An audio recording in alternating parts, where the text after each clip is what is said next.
The squirrel was magic!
Does this goddamn song ever end?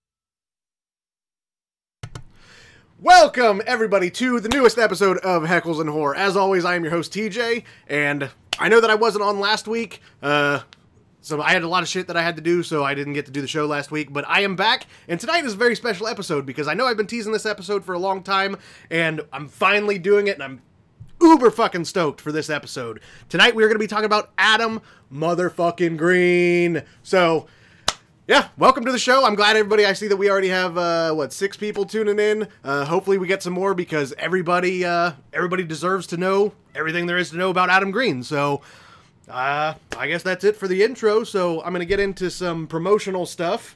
So, what? It's just fucking up. You fucked it up? We're fucking 30 seconds into the goddamn show. Hang on, I might... Andrew needs to get his goddamn shit together. Yeah, seriously, you need to. I got people to heckle and a show to make fun of. Fucking Steven. Hey! I got so tired of watching him fuck this shit up at home, I thought I'd have to come here in live person and give him hell. Oh, well. Now you can tell him yourself to get his shit together. Yeah, get your shit together, Andrew. We sound very similar. I know, right? Video lost. Yay, Andrew.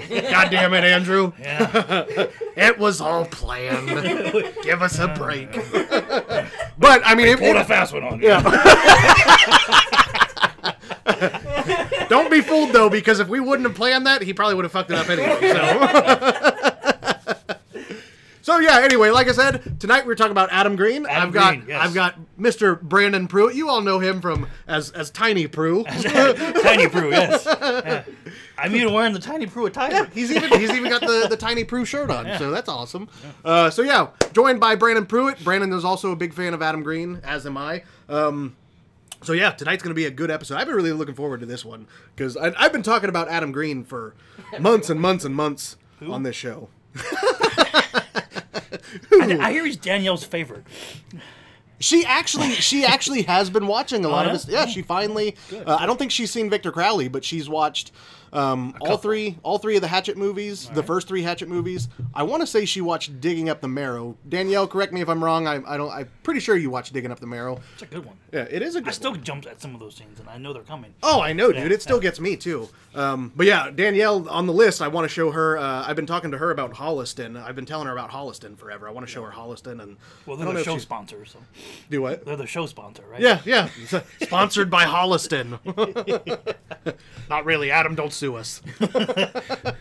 So yeah, let's get into it. Let's get to some promotional things stuff. To plug, huh? Yeah, we got some things to plug. All right, I'm going home. Bend over the table, B. I'm plugging it. Vegas all over. What happens in Vegas stays in Vegas, Brandon. I forgot. So yeah, anyway, get into some plugging. Plugging. First and foremost, we'll start small and we'll work our way up. First and foremost, fellow filmmakers. Fuck up for a little longer than suspected. Do what? I fucked up a little longer, but we're back. You fucked up again? I told you the first one was planned. That one wasn't. The video is still fucked up, Steven says. God damn it, Andrew. It's fixed. Yeah. Andrew says it's fixed, so I don't believe him. I want to believe him. I'll say that. I see us here. Yeah. Fuck it. We'll. Oh, never mind. That's just the way you guys look. Fuck you, Steven. Fuck you, Steven.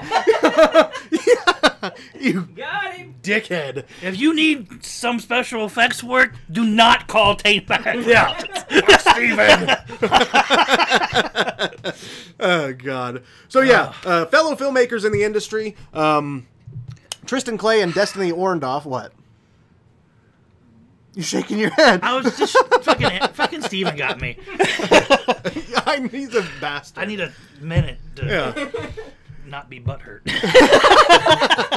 You look good, Boo. Oh yeah, you look good. So you talk about Tristan and Destiny, right? Tristan and Destiny. Yeah. What was it? Last year, I think, is when they shot that, or was it the year before? I think it was the year before. To be honest with you, I think it was right when we were doing Wicked one, maybe. I think you're right. Yeah. Back in, I believe it was 2016, right around the time that we were doing Wicked one. With Tori Jones, some fellow filmmakers in the industry, indie filmmakers named Tristan Clay and Destiny. Is it Orndorff? I don't really know how she pronounces her last name. Sorry, Destiny. I'm sure you're probably not watching, but you'll come to find out that I butcher names pretty regularly on this show, so I apologize. But Destiny Orndorff, I think. I think it's Swordnoggle. I'm like, no, it's Smith, bro. But they filmed a movie back a couple years ago called Red Eye, and it's a slasher film. It's on Amazon Prime. I think I watched it on Amazon Prime. Yeah, they had a soft release on some of those VOD markets and stuff. Yeah, like you said, they had a soft release. It's on a lot of VOD. I know for sure that it's on Amazon Prime. I watched it when it was first released on Amazon Prime. I watched it, and I really enjoyed it. It's a really good little indie slasher flick, and you can tell that that Destiny and Tristan, you can tell they got a lot of passion, and they understand the fan base. Yeah, and their slogan for their company is where your passion bleeds through, or let your passion bleed through, something like that. So I mean, you can tell that they're really passionate. They love the genre. They love the fan base. So, but the reason we're talking about that is today. Yeah, they have news today. Yes. Yes, they have news today. Today they recently they announced it a couple weeks ago that they received a distribution deal for their film Red Eye.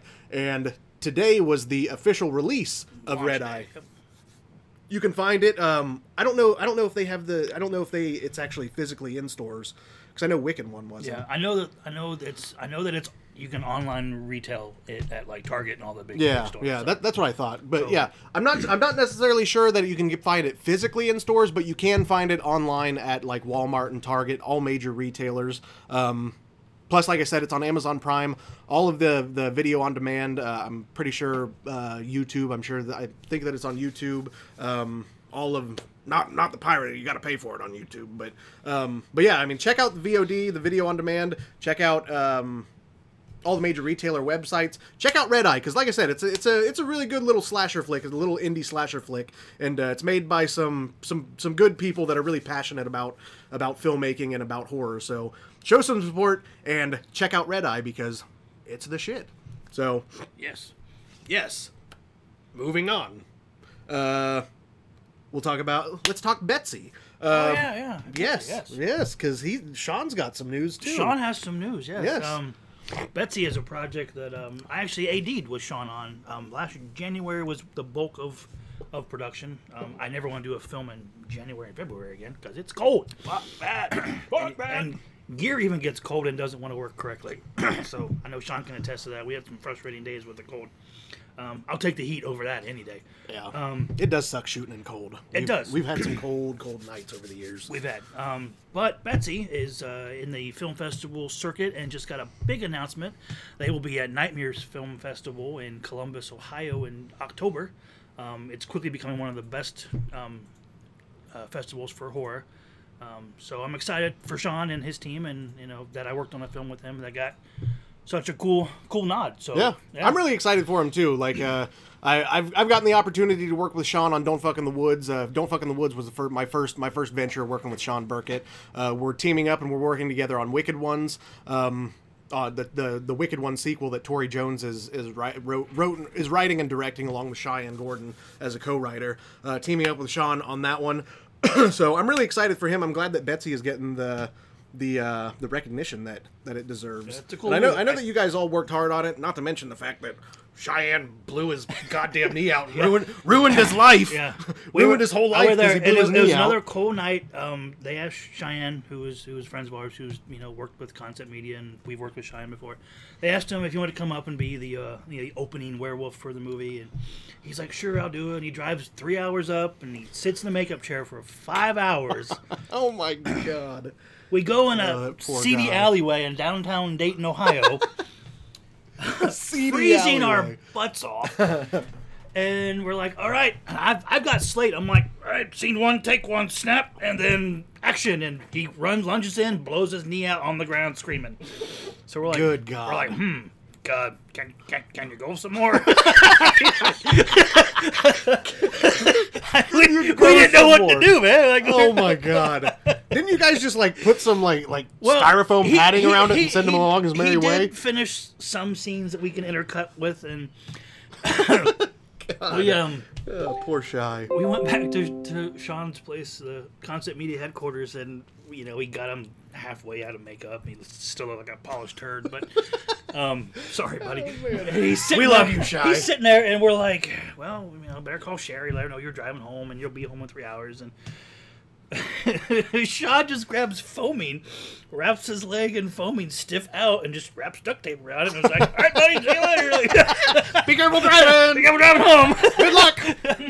And I think Sean did the whole Leo from Wolf of Wall Street, crawl or Cheyenne crawl to his front door that morning, yeah. Oh man, and that really fucked him up too, because we did Scream for Summer almost directly after. We did Scream for Summer last year, almost directly after they got done with Betsy, after the whole Shy's knee blowout. There's scenes where whenever Cheyenne's walking downstairs, we cut it right as he's taking a first step because and it's very subtle, but you can see it a couple times where you can see him kind of limping a little bit, especially when he goes down into the basement. I'm not going to give anything away, but when he goes down into the basement, you can see him kind of limping around and shit. And then he goes on the Don't Fuck in the Woods 2 and writes all these stunts for himself, and then bitches and moans his knees all blown out. And I'm like, well, don't write yourself doing stuff physical. Oh man, when you have I forgot all about when you have the knees of an 80-year-old man. I mean. He does, but he really fucked his knee up, man. I mean, I've got a bad knee. I blew my knee out in high school, but he royally fucked his. His is Dundee. We love you, Shy. We do love you, Shy. I feel bad for your knee, but it's a fun story. Laughing at Shy's expense. So yeah, Betsy. We didn't miss the story time, Andrew, because that could have been it. Yeah, I know. I was thinking that as you were saying that. Well, Corey said that he saw Red Eye at the inaugural Midwest Horror Fest. I want to say they premiered it. They might have. It was I want to say they premiered it at Midwest last year or the year before, whenever they finished it. But Corey Dawson said that he saw it there. Corey, what were your thoughts on Red Eye? Talk about how today was according to Danielle, today is the official release of Puppet Master Littlest Reich on DVD. I haven't seen it yet. I want to say that, but it looks awesome. I think it looks awesome too, and it's got the dude. I can't think of his name, but from Reno 911. It's got the dude in that one film. The dude with the short shorts from Reno 911, whatever his name is. I can't think of his name. Nick Swartzen? No, the cop guy that did the Taco Bell dog voice. That guy. Did he really? I think so. Yeah. What? Get out! I didn't know that. Yeah. I could be way off. But it's got him in it. It's got the guy from Reno 911. Samsonite. Let me get a little sip. A little sippy poo. A little sippy poo.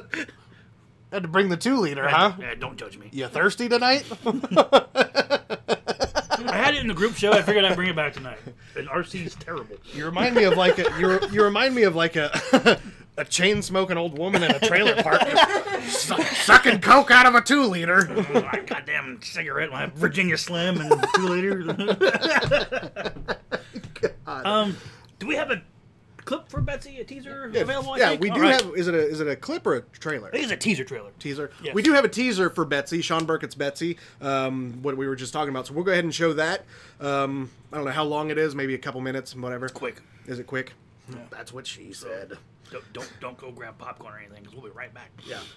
We'll be right back. So here's the clip, or here's the teaser for Sean Burkett's Betsy. So enjoy this bit of cinematic awesomeness. Ready?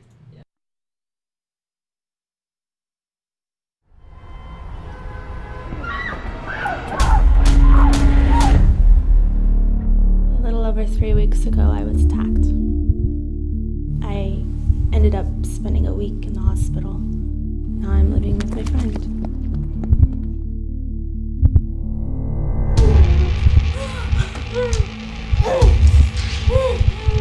Jesus, Betsy, what the hell is wrong with you?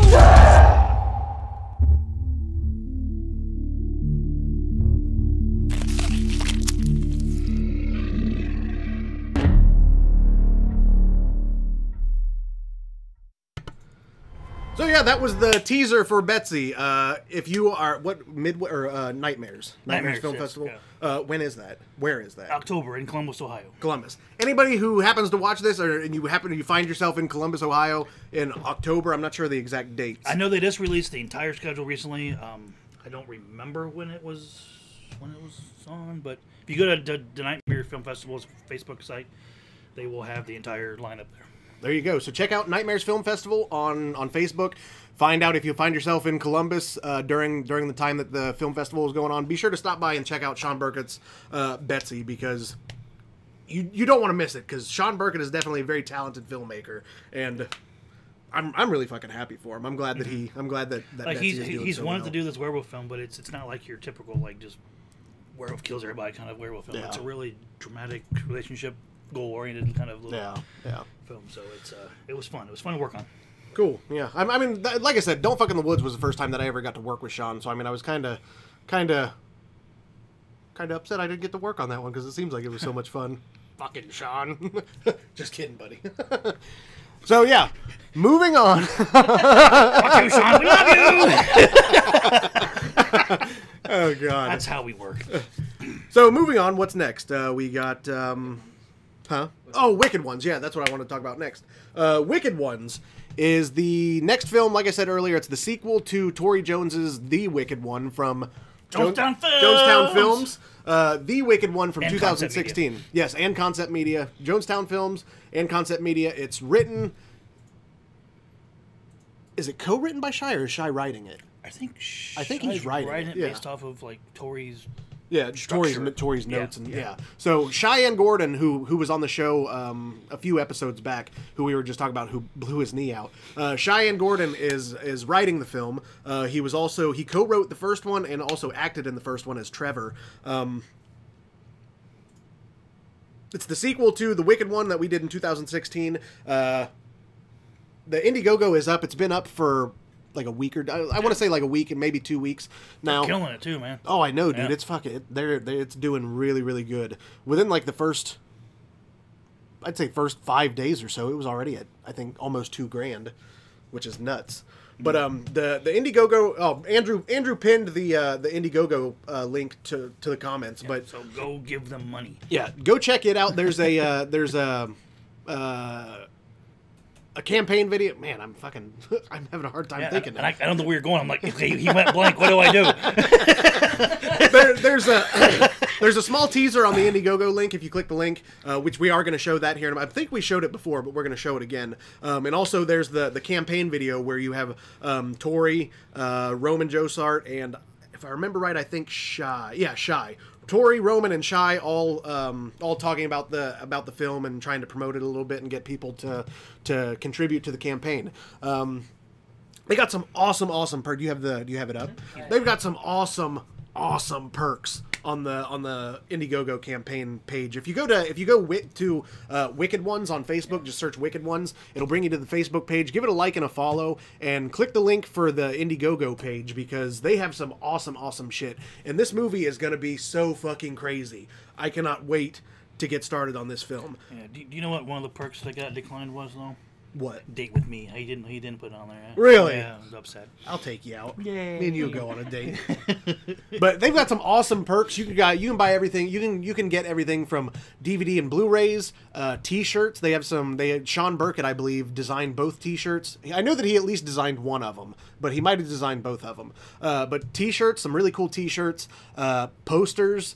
You can even get a bust. Actually, you can get a bust of the Wicked One, Jack Norman, who plays the Wicked One. You can get a bust of him to put on your shelf. Sorry. It's a Just bust. having a picture of bust, and I mean, I've already got a giant ass painting of Jack Norman in my apartment. You do, don't you? Think I'd like to have a bust of him too. But aside from the bust, you can also get... I love Jack. Oh, Jack. Jacking off to Jack. Okay. I hope don't lie. Next. Is that just me? That got aggressive quickly. Well, moving on. Can we edit that out? Are we live? We're not live, are we? Shit. Moving on. Anyway. Roll that beautiful baby footage. God damn it. But also, in addition to the bust of Jack, you can also get. They have keychains available of the Wicked One's head of the mat. Yeah, you can get a big. It's not as cool as Tiny Prue, but you know. You can get a big bust of Jack, or you can get a tiny Jack, and yeah. Check out the Indiegogo. Like I said, Andrew posted the link. We'll go ahead and show. Do you have the teaser and the? No, I can get the teaser. All right, we'll go ahead and show. Give me a second. And then... He can get it. If you want to show the Indiegogo video first while you find the, yeah. I mean, I have it. It has to load up and the commercials and stuff. Okay, well, which one do you want to show first? We're doing the Wicked one. Damn commercials. The campaign. The promo. Okay, we'll go ahead and show the promo video. It's only a couple minutes long, but we'll show the promo video. And like I said, after the video, if you feel like you want to contribute to this awesome film to help it get made, I contribute. Did you? Yeah. I Oh yeah. T-shirt. Oh yeah, you told me that. Yeah, I plan on getting the T-shirts. I want them. But if you like indie horror and if you like horror in general and you like independent film and you want to support people, hardworking people that do this because they love it so much, be sure to check out the Indiegogo and buy yourself a DVD or a T-shirt or something and help us make this movie as awesome and good as we can possibly make it. And never be like, I don't have enough money, because there's tiers from like $1, $5. Just Yeah, that adds up quickly if people do it. It really does. It really does. And even if you just contribute, say $5 or whatever, you get every tier comes with something. You get something in every tier. I think the $5 tier you get a special thanks and the credit, and then so on and so forth. It goes up. I think 10. I can't remember the prices, but I know it goes up to you can get posters and T-shirts and stuff. And I think with each one you get a special thanks. For contributing. So yeah, I mean, check out the Indiegogo. We'll go ahead and show the video real fast and do this. Steven said I donated so that I can be... Oh yeah, that's right. Steven Hodke from Taint Bad said that he donated. He got the... there's perks that you can be an extra. And Steven... Is he gonna play the wall? He's been talking about it for... He's like, man, I want to be an extra in that. I want to be an extra. He's gonna be a tree. Yeah, he's going to be a tree. But yeah, Steven Hodke. So be on the lookout for him when the movie does come out. Be on the lookout for Steven as an extra. I don't know what his role exactly will be. Well, we're playing something funny. I'm gonna play Steven real quick. Oh, okay. Andrew needs to get his goddamn shit together. Steven's in the comments. You know, Wrong I one. once saw this man play as a tree on the ground. I once saw this man play as the ground on a tree. I can't believe he's in the comments. You know, you tain't bad. You tain't bad. You tain't bad. Tain't bad.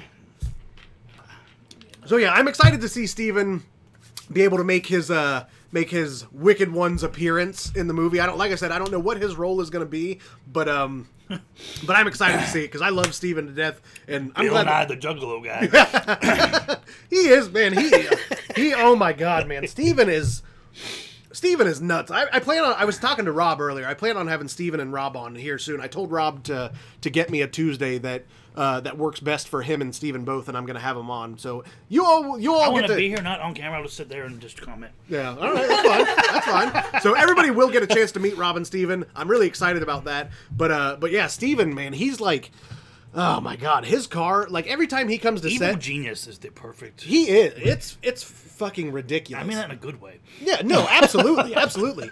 Every time that he comes to set and we need something, like say we forgot something or we need something. Oh well, we need this. Steven's like, hold on, give me 3 seconds. He'll run to his car and come back. He'll either come back with what we need or he will have crafted. He would have crafted it. He'll have fucking Fallout in it. He'll Fallout 4 like, here you go, I made this. Here, look what I have made. This is for you. And it's like, well, thanks, Steven. And it's been a joke that Steven's car is the Willy Wonka car of wonders because he's got everything imaginable in that goddamn thing. It's ridiculous. Definitely a good person to have on set because Steven is out of his mind I mean that in the best way possible. So he'll just disappear for 3 hours and he'll be like, where'd he go? And he'll be like, oh, he's making this. And then he'll come back with some big elaborate fucking goddamn thing and it's like, well, okay. That would have cost $10,000. I guess we're doing this now. So yeah, we'll go ahead and show the campaign video, the promo video for Wicked Ones. Like I said, it's only like 2 minutes long, a little over 2 minutes. So we'll go ahead and show that, and then we'll be right back. And I think we do have we also have the teaser that me and Sean shot a few weeks ago for the movie. So we'll go ahead and show that too after we get done with the campaign video. So let's get into that. Let's do it. Let's do it to it.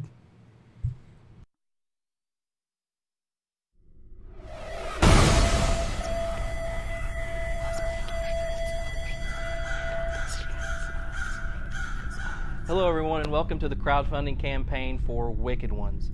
Wicked Ones is a sequel to the independent horror film The Wicked One that blasted onto the scene in 2016 with its world premiere at Fright Night Film Festival. The film took home 6 awards that same evening and just a few short months later would go on to screen at Horrorhound Week in Cincinnati.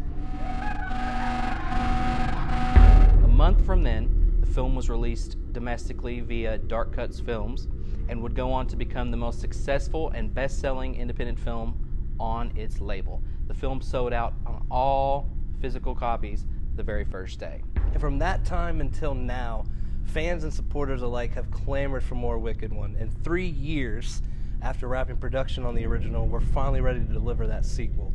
It'll be bigger, badder, and better, and raise the bar to a whole new level. We've assembled a kick-ass team loaded with tons of talent, and next spring we're going to deliver a movie that new and old fans alike are going to love.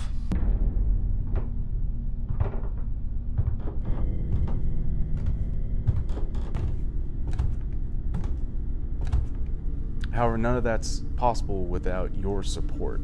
So what we're asking for is $15,000. Now what that'll go towards is catering, location scouts, visual and practical effects, filming permits, everything that goes into indie filmmaking in order to make it the best we can possibly deliver for you.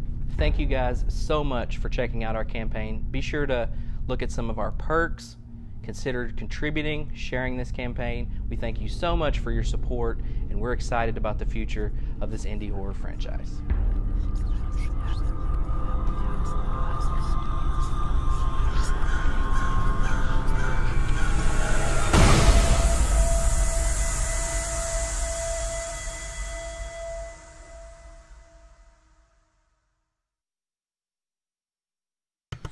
So yeah, that was the promo video for Wicked Ones. Like I said, be sure to click the link. Andrew pinned it to the comments. Be sure to click that link and go to the Indiegogo page for Wicked Ones and help us. Yeah, make it rain on us. Dollar bills, y'all. Treat us like strippers and just make it rain dollar bills. Sounds on like us. my Wednesdays. Yes. And it's usually me making it rain on him. So yeah, check out the Indiegogo. As I have a skull pointed toward me. As he's twerking in my face, I'm just shaking. I sure can twerk.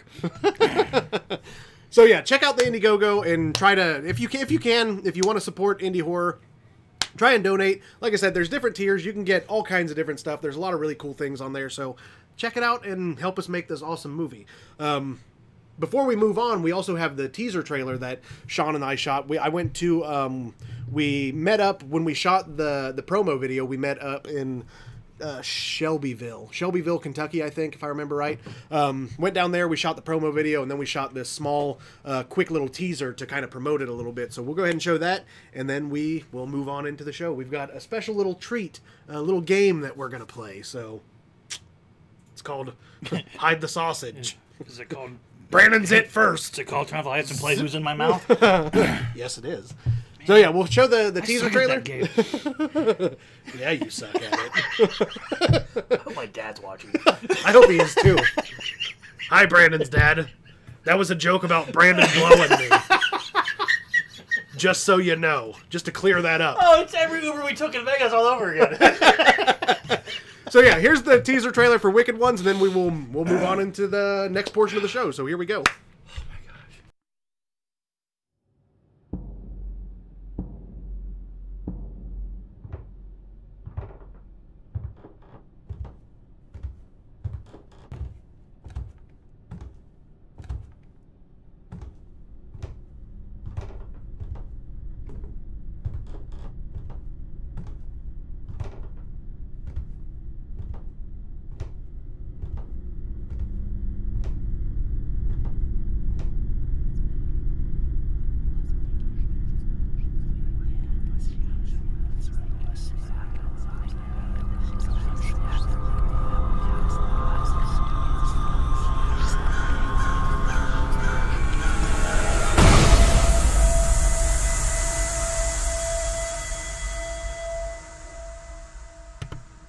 And we're back. And we are back. So yeah, that was the quick little teaser. Believe it or not, for as short as that teaser was, that teaser's what?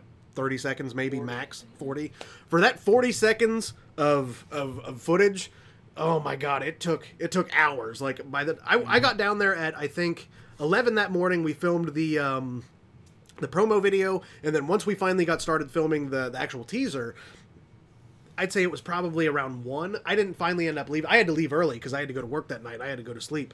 So I ended up leaving early. But by the time I left, we had been filming that teaser for probably close to 3 or 4 hours for 30 or 40 seconds of footage. And then when I left, they were still putting the final touches on it. So for that small little bit of teaser, like, people don't really realize how much time it takes to shoot stuff like that. And it's fucking nuts. But they think it's just like, okay, open the camera, go. Show up with a camera and, oh yeah, do this, oh, it's perfect, and then that's it. But it's so much more in depth than that. And but I mean, for that small, for that much time to produce such a quality teaser like that, it's so totally worth it. And Sean did an excellent job in editing that, and I was really happy with it. I know Sean's happy with it too. I know Tori was happy with it. Everybody's really happy about how the teaser turned out. So I'm excited to get started on that movie. So I think we have one more thing to plug, right?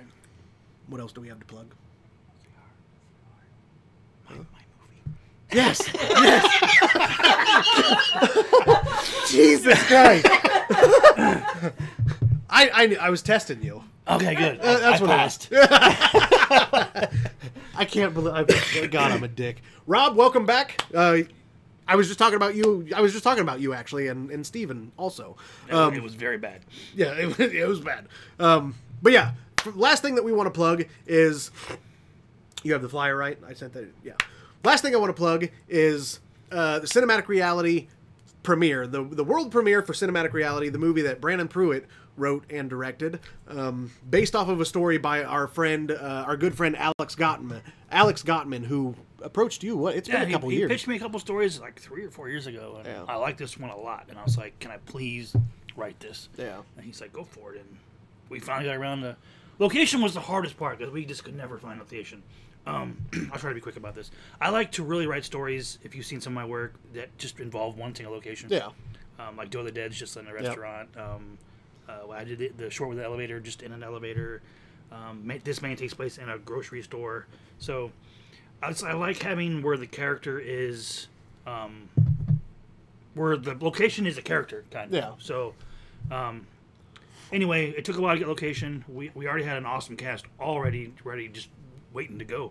And this spring we were able to make it and produce it. And world premiere is this October the 25th, a month from today. Oh yeah, today is the 20th. Yes. Yeah, So- no shit. Yeah, It is in A month away. Greendale, Indiana. It's a short drive from Cincinnati, about 30 minutes, Yep. So red carpet rolls out at 7, take some pictures and meet everybody and come watch. Yeah, it's right off the exit. come watch an awesome feature made by a lot of really cool people who really busted their asses off to make a really cool movie. We did. We shot it in what, 10 days? I think 9 or 10 days. About 10 or 8 days. Not counting like reshoots. Two makeup days. Yeah. I'm on cut 12. Yep. We have basically, you guys probably don't know this, but we're basically at opening and end credits and a ADR in the middle that we need to make up in the can. Hell yeah, man. That's Yeah, awesome. so- What's the runtime? What did we end up with? It's about 1 hour and 20, I believe. So That's good. Hey, Hannah, what's up? I see you joined. Welcome to the show. Hannah, she's come on the show a few times and made Hawaii. some comments. Yeah, she always has to cook dinner at midnight. Yeah, so she's coming. So let's talk to her before she runs away and makes dinner. Welcome back, Hannah. I'm glad that you are tuning in again. Your name is becoming very familiar in the show. I like seeing your name. She says that CR is ducky and exciting, so... It's ducky. It really is ducking exciting. You're right, Hannah. No, she actually contributed to CR before I even knew who she was, and then... Oh, really? Yeah, and then we became internet friends and stuff. So, Oh, yeah, that's awesome. So huge shout out to Hannah. She's actually in Hawaii because she's stationed there. She's in the Navy. Yeah, I think you told me that. Yeah, I think you so told me that before. Thanks for being a real hero, Hannah. We appreciate it. Thank you so much. Thank you for supporting, and thanks for tuning in again. Because, like I said, you're becoming really really familiar in the comments, and I like it. I like seeing familiar faces. So that's my riff on CR. We have premiere, like I said, 25th. Yeah, we're assholes. And you know what? I've had a conversation with her the other night on Facebook. Just we're talking about some movies and stuff, and when they say that sailors curse, oh my god, Sailors curse. sailors curse a lot. Like she's in the Navy. Oh, Yeah. oh, I see what you're saying. Yeah. She's- More than me. More than me. She's on par with us. God damn, I cuss a lot. I almost ripped the whole thing. Brandon just almost destroyed the whole set. I was like Godzilla, like fuck this TV, this TV in particular. We both said that. All right, so that's my beef. Even though if you're in the Cincinnati, Greater Cincinnati area, please come to the premiere. It would mean a lot to me and the rest of the team. So And it's always a really good time. Like you said, we always have like a red carpet event. We have the big 605 backdrop that we take pictures in front of. People can take pictures with cast and crew, meet cast and crew.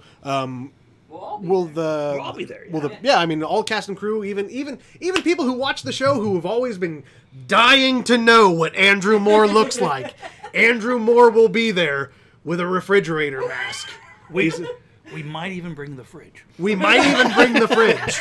Yes. You can watch Andrew move the fridge back and forth around the theater the whole time. It'd be like So it's being gonna on set. I know.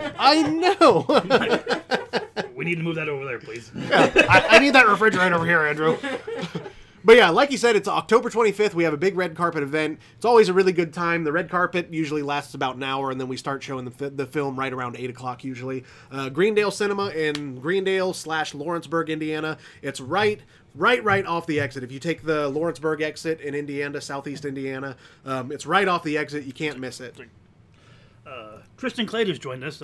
We just talked about you earlier, buddy. Yeah, Tristan, we were just talking about Red Eye and the distribution that you guys got today. So and when we're out done, in go stores. rewatch it. Yeah, congratulations, man! I'm really happy for you.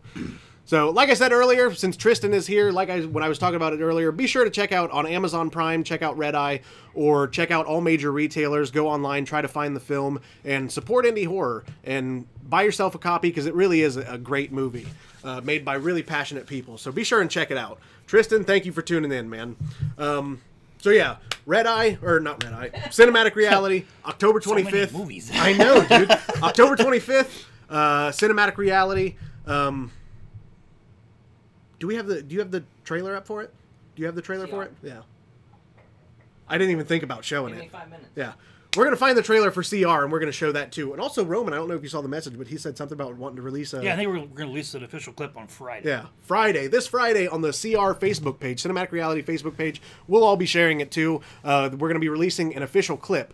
Roman sent us the clip today, and it looks fucking good. I'm so happy with how that turned out. We've got some clips. We've got some BTS. We've got some stills. Yeah. We're going to be blasting social media here the next month. So Good, yeah. I'm really excited. I mean, I know that he sent us the small little clip of the BTS stuff that he cut together, like 2 minutes of it or whatever. It was really, really good. I was glad to see that because it's hard because it's fun being on set. I love being on set. We all do. It's always a really good time, but you're always so busy that once the shoot is over, you forget about a lot of all the fun that you had. And then to see the BTS rolled back later. You're just like laughing and laughing. You're like, yeah, we had some good times. Tristan, no problem, man. Thank you for tuning in. I'm glad that you're here and watching the show. But yeah, I mean, you always forget like how much fun you had on set. So to see BTS rolling after the fact, months after, and you get to see all that shit again. Like, I mean, it's awesome. I love it.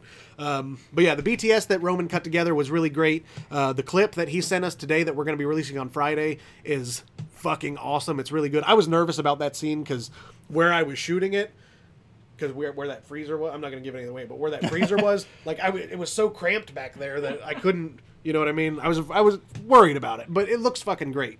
So, you have the trailer? Yep. All right, so we have the trailer for Cinematic Reality, the movie that we're premiering next month. So we'll go ahead and show that, and then we will get into some slash cards. So here we go.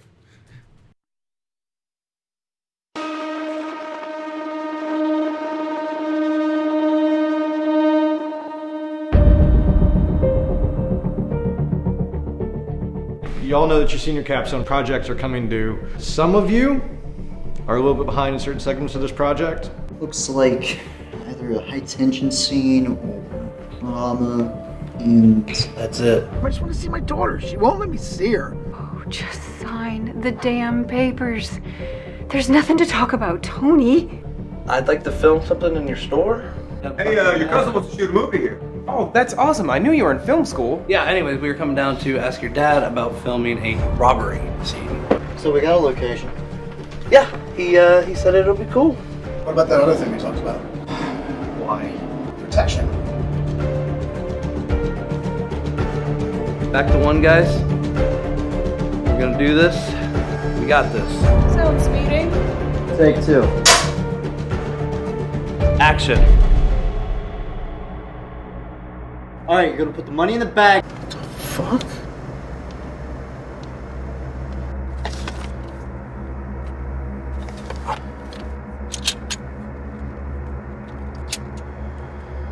Come on, little girl. Daddy's about to be a hero.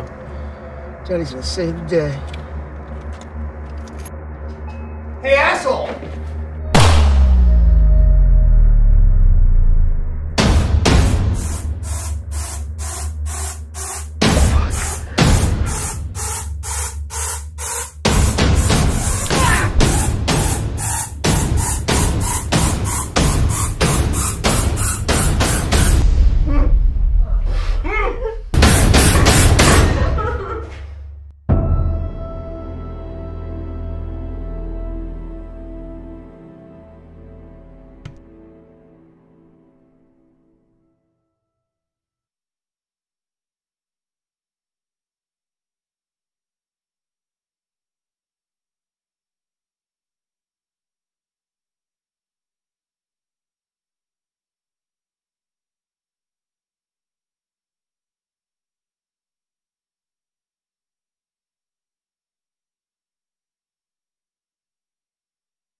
Andrew needs to get his goddamn shit together.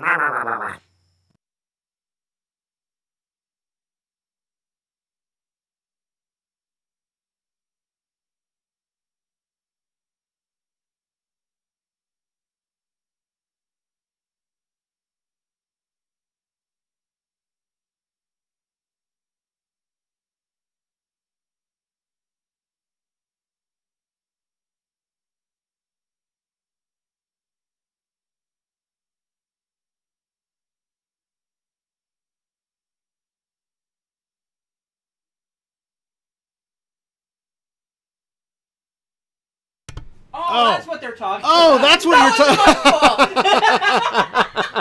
talking. Okay, guys, welcome back to the show.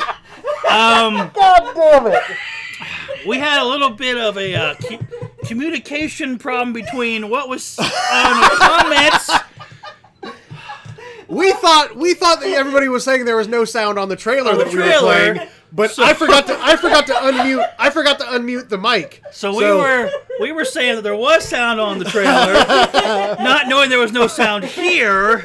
God damn it! Oops So you didn't miss anything, really. Oops a daisies. So that was my bad. That wasn't Andrew's fuck up this time. That was my fuck. Yeah. So oops. Get your shit together, TJ. God damn it. So yeah. Anyway, well, yeah, it was miscommunication. That was my bad. This goddamn microphone. Brandon, you should have caught that sooner. All right. It's the part of the show that we love. Though. Exactly. It's the dynamic of the show. It wouldn't we be fuck shit up all Heckles the time. and Horrors if it wasn't horrible. Oh, that was good. I like that's gonna be the new Tiny Prue. Line. That's gonna be the new Tiny Prue. Yeah. Hell yeah. This show's horrible.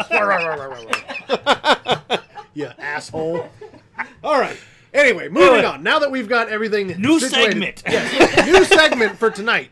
Where did you get this game? As a Christmas gift. Was it? Yes. This game is the shit. We played it. Sister of mine who would never see horror. The only movies she's watched horror have been the ones I've made. So, Really? Yeah. Yeah, no shit. So, yeah, this game that Brandon got from his sister for Christmas is called Slash Cards. Can you see it? Beautiful. Slash Can you Cards. see me now? And it's basically, it's your game. Do you want to explain it? I mean, yeah, it's basically if you've played any kind of trivia game, especially like Trivial Pursuit. Yep. It's kind of that without the board part and without the pie pieces. There's a couple ways to play. We won't go into that because that's just boring. But there's some great. There's a lot of. There's like 500 questions in this whole deck. And, Yeah, man. And we've played it before at your place, and Yeah. I bring it to set sometimes. We're always too busy to. I know it play. sucks, too, because it's so fun that Yeah. it'd be fun to get everybody on set to play. And it's just really fun to be like, it's fun just to go through the questions and like Yeah. be like how much you know or don't know, or how much you're like, oh yeah, I knew that, but I forgot about that. Or, Yeah. So But, I mean, like you said, it's basically Trivial Pursuit. You have little flashcards like that with different questions on it and the answers on the back. And there's different game modes that you can play, like Category X, behind the scenes and stuff like that. We're not going to get into all that because, like you said, I mean, it's boring if you're not actually playing it. But we did pick out a few VA. He's like more like ass cards. Got him. Fucking VA. Miss you, brother. Yeah, VA. Be sure to when at the Cinematic Reality premiere. VA. I assume he's going to be in attendance, right? I hope he's there. VA is in the film, so VA, be there or be square. Yeah. So, but yeah, this Slash Cards game, we picked out 4 questions. We're only going to just play a couple of them because there's a plan to this. There's a plan to this because one of the questions is a segue into the next segment. We're learning transitional material. Yes, that's what we're doing. Like- as a segue into the kill of the week. Like Mutine when we come back. Yes. So Are we asking the audience these questions? Yeah, we can do that. Okay. And then give them like 10 seconds to answer, and if not, then we'll answer for them because fuck the audience. No, I'm just kidding. I love you guys. You want to go first? You had the first question. I thought you picked out. Oh yeah, let me put all right, that one's last. Okay. Yes, Hannah, it's a joke. What? Are you chugging RC Cola? I remember you were doing it on the group show we did. did. On the group show, but I don't remember what was it just you? It was Big K. You just showed up with a. I had it on set all day. I was just drinking out of it, and I picked it up on the floor and tipped out. And you called me out on it instantly. So I thought I had to bring it back for this show. Oh, definitely. All right, so first question for Slash Cards. It's a little bit of an easy one. Yeah, we picked some. Yeah, we picked some easy ones. Yeah, so that we actually look like we know what the fuck we're talking about. We're professionals. Yeah. So yeah, the first question is, what actor played the lead Cenobite Pinhead in Hellraiser? 1987. Pick me. See if anybody in the audience knows, and if not, then you can answer it. So since we have like a 20-minute delay, this is going to be a while. Do do do do do do do do. We said doo-doo a lot. All right, you can answer it. Fuck waiting. Who is it? Robert Englund. You win a skull. Just kidding. I believe it's Doug Bradley. Wrong. What? Wrong. Derek Mears. Just kidding, it is Doug Bradley. Wrong. Okay. Next question. I'll ask you this one. Okay. Since our audience is lagging. Not your fault, audience. What is the name of the cat in Alien? Ooh. I just watched this with my dad the other day. That's why it's fresh in my head. I just watched it not too long ago, too, but... I cannot remember.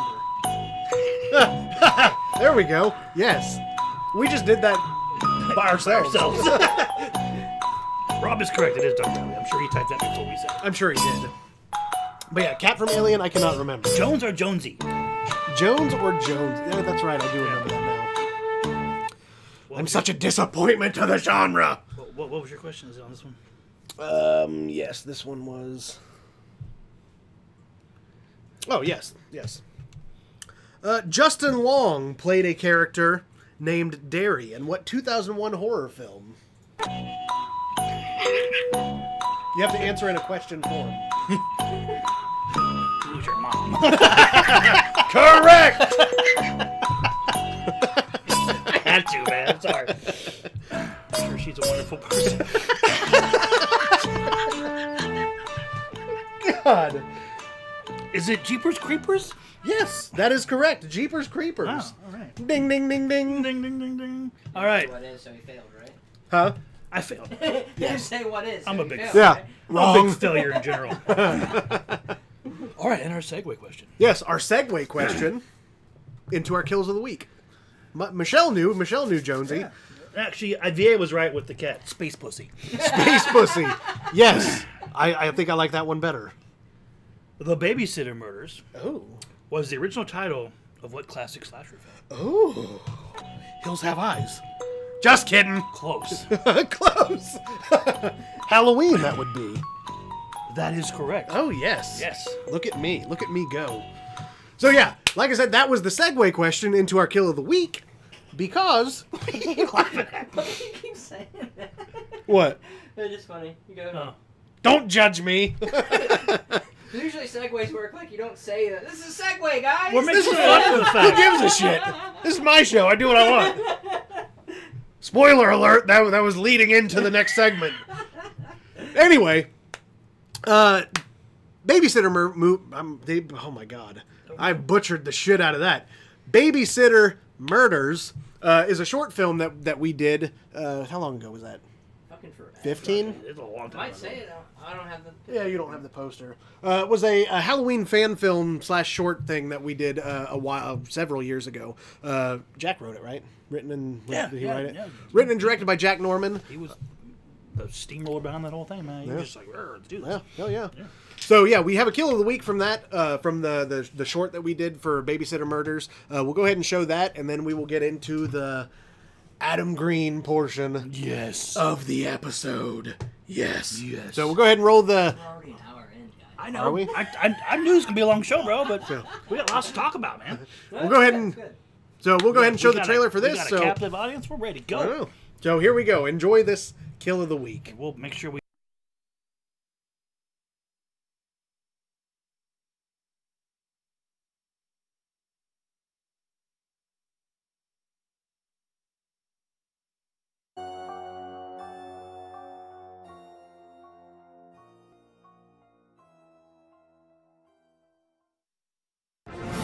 For those of you just tuning in, I repeat, local authorities are saying that Michael Myers, formerly of Haddonfield, has escaped.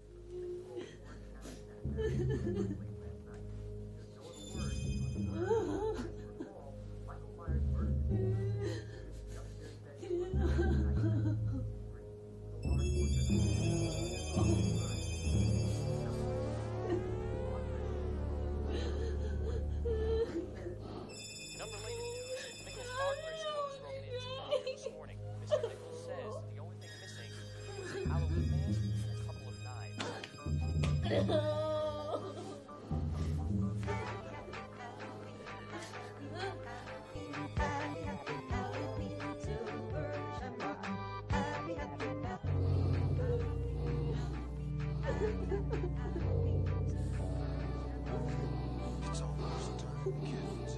The clock is ticking. Be in front of your TV sets for the horror-thon. Entering the building giveaway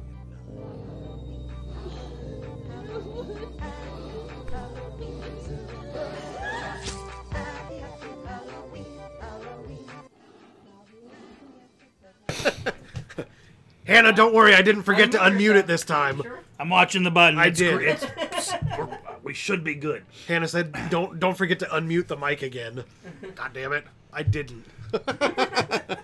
All right, so yeah, that was the kill of the week. I know normally we normally show Hollywood horror, but we've been pinged a lot. Real movies. Yeah, we've been pinged a lot over the last several months, so we need to get away from that and stop doing that before they shut us down. So, no more clips the rest of the show, unfortunately. Yeah, unfortunately, I know it sucks. I know that I said that we're about to get into the Adam Green portion of the episode, and it really does suck because there are some fantastic kills in Hatchet, Frozen, all of his movies. There are some fantastic kills that I would love to show, but unfortunately, I cannot. So, with that being said, let's move on to the meat and potatoes, if you will, of the show. Adam Green.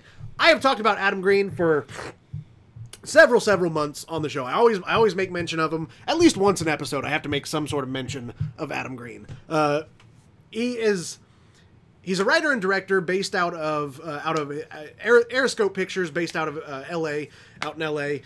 He's done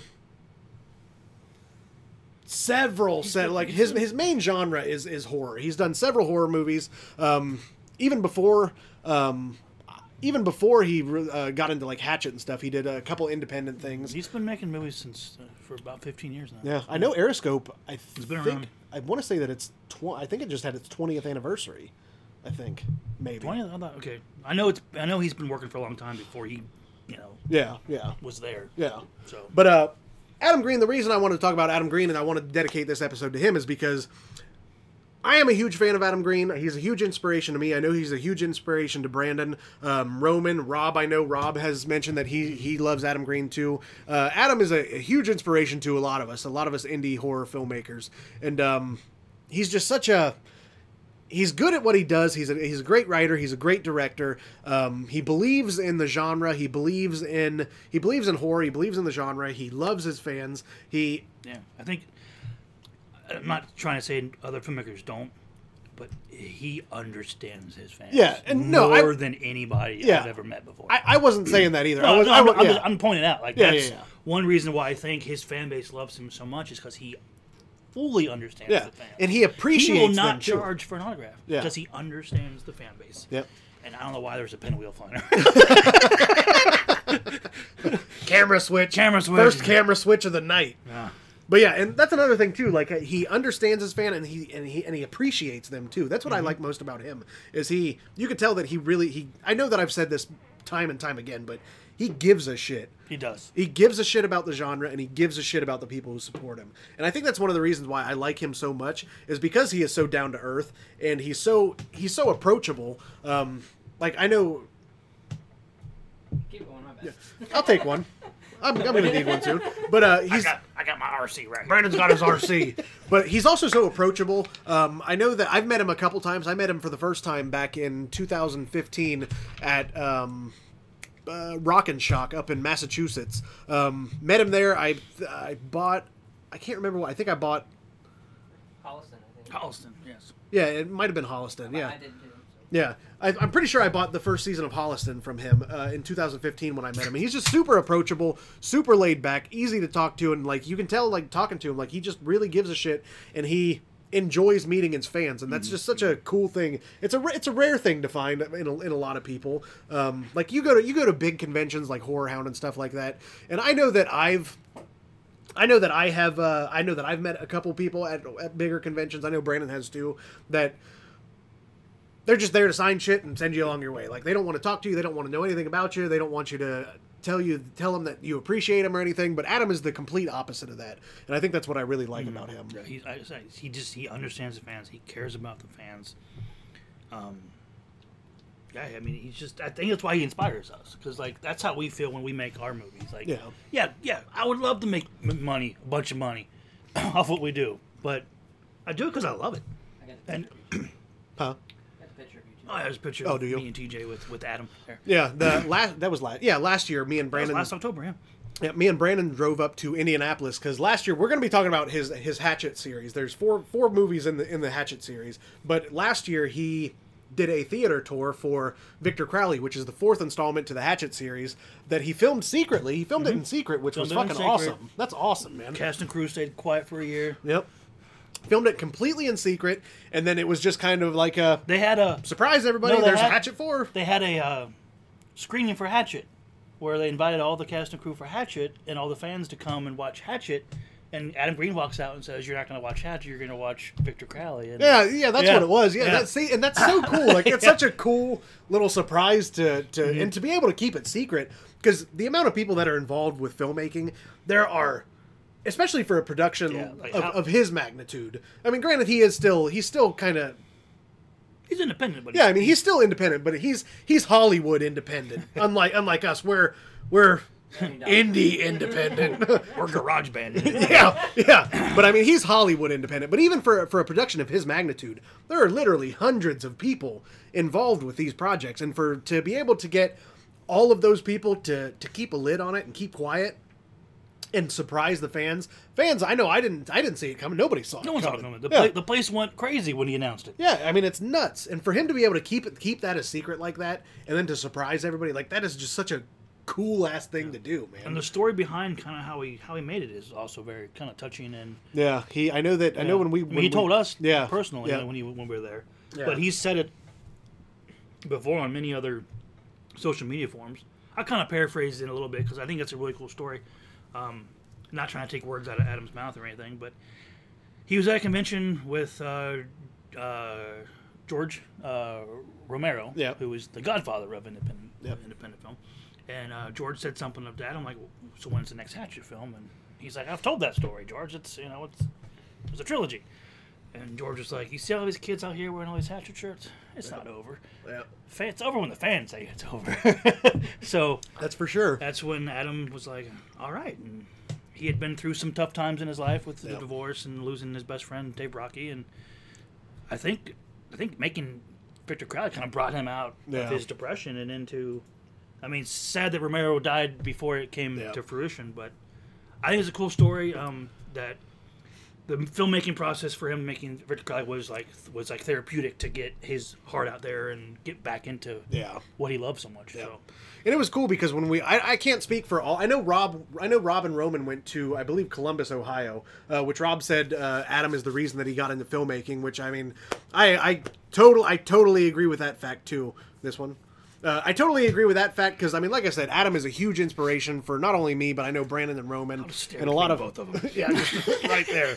But a huge inspiration for a lot of us, and I think that he really is a big reason. Like Adam is the type of filmmaker that I know a lot of us strive to be. Mm-hmm. We like I would like to be like Adam, like to be able to make the films that he loves and that he cares about, and to put stuff like that out to fans that he knows that the fans are going to love too, and just to still be so approachable and such a cool, down-to-earth guy, man. I mean, he hasn't let it get to him, man. Yeah, exactly. Like a lot of people let things get to their head, but he's like the complete opposite. Like it's really crazy.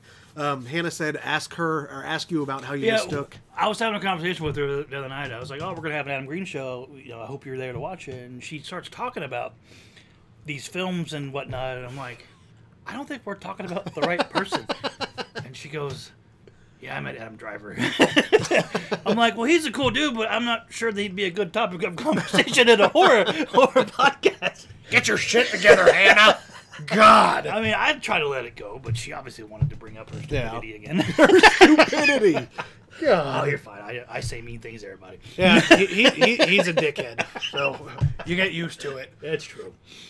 Steven said that he loves the practical effects in Hatchet, which we are going to talk about the practical effects in that because the effects. Oh my God! Man. Let's just start with Hatchet. Yeah, that was the plan. We're going to start with Hatchet. Let's do it. All right. Sorry, I didn't mean to jump.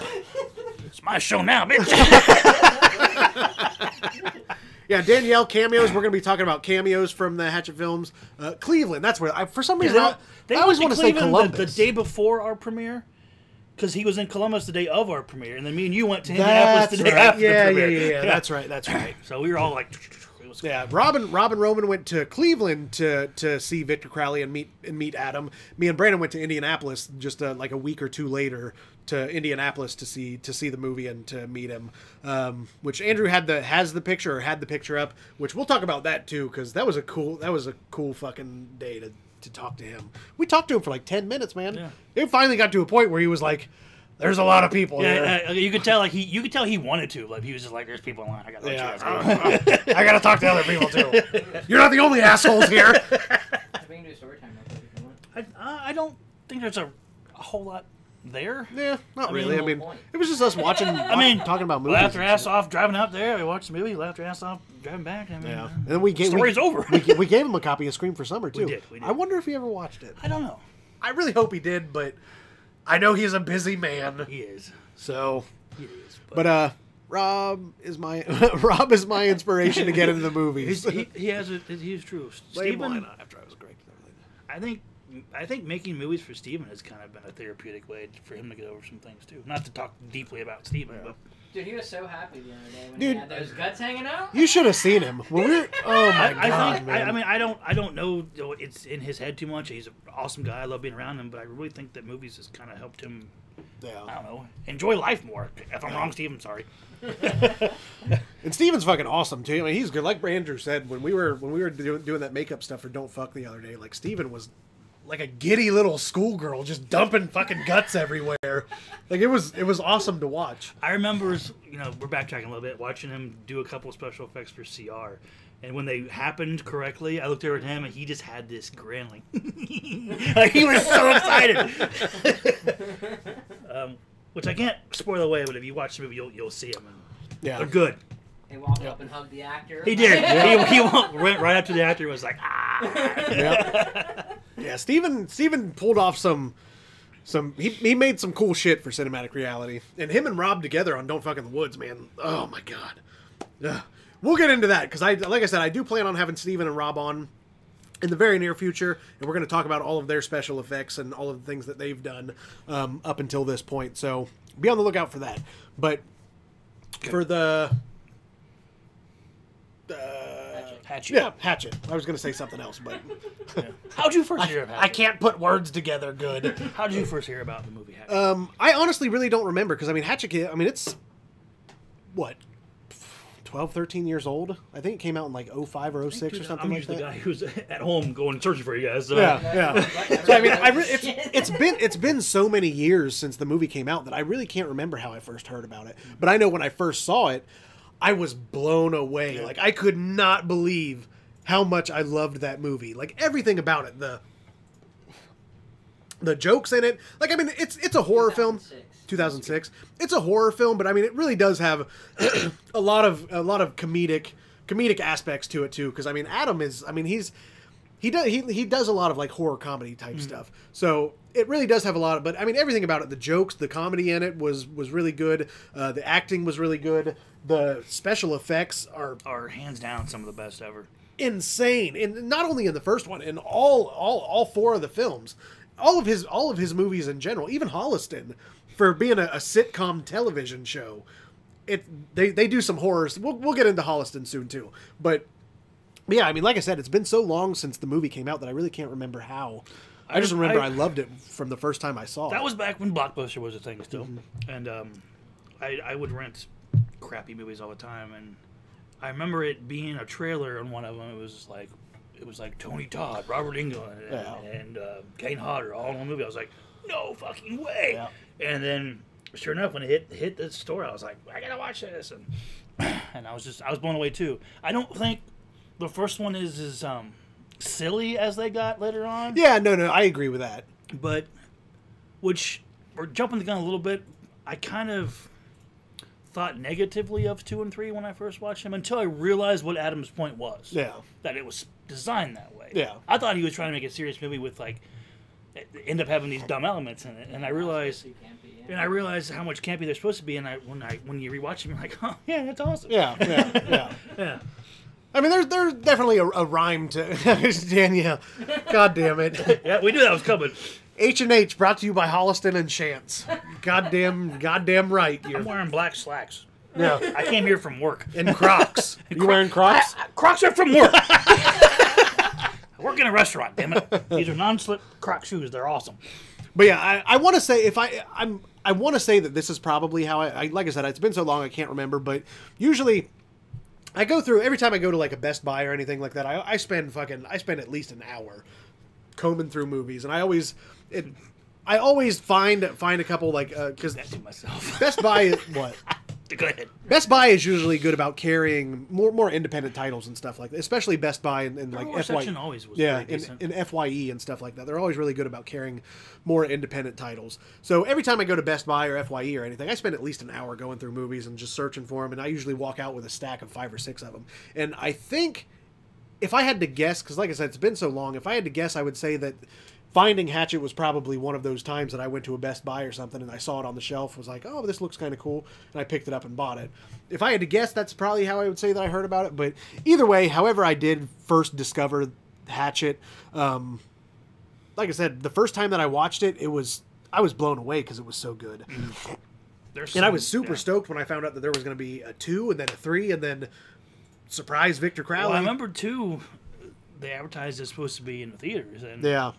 It was. I don't know the exact numbers, but I know it barely played its first show at AMC, and they're like, "Oh, what yank!" Yeah, because it was so overly gory and gross. And that's the thing about those movies; they are so over the top gore, and it's like Brandon said, they're campy, but the gore is so good, and it's so over the top that you're watching it and Victor kills somebody or something happens. You're watching the movie, something crazy happens, and it's just over the top gore, and it's like, holy fucking shit! Oh my god! Like tearing heads off of people. Yeah, dude. Limbs off of people. Ripping spines out of people. People get their shit. skulls across the table. Yeah. I mean, oh man, it's so crazy.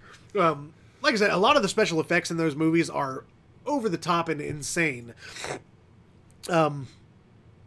And I know Danielle mentioned cameos earlier.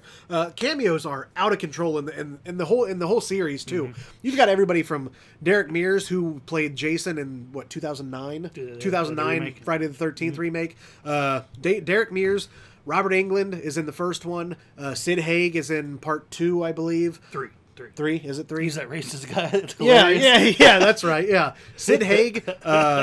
Tom Holland, who directed, Tom Holland directed Child's Play, Fright Night, and I was telling Brandon about this on my way over. I know Danielle didn't like Blair Witch Project, but I never realized, as many times as I've seen the first Hatchet, I never realized this. But at the beginning of the movie, Robert Englund and his son are in a boat in the swamp, and his son, I never realized it before until today, that the son is Josh Leonard from Blair Witch Project, who was the long-haired hippie-looking one that ended up disappearing, and they sent his eyeballs. Sent his eyeballs in a wrapped-up piece of his shirt fabric. But yeah, I never knew that before. I know, like in the second one, Beekler, John Carl Beekler, who was the director and special effects artist for Friday 13th Part 7. Yep. Played the guy with the piss jug that he was drinking out of. Oh yeah. The guy, yeah. Dude, that kill is so fucking nuts. It's old enough. I'm just gonna say it. Since we can't show a kill of the week, I'm just gonna tell you.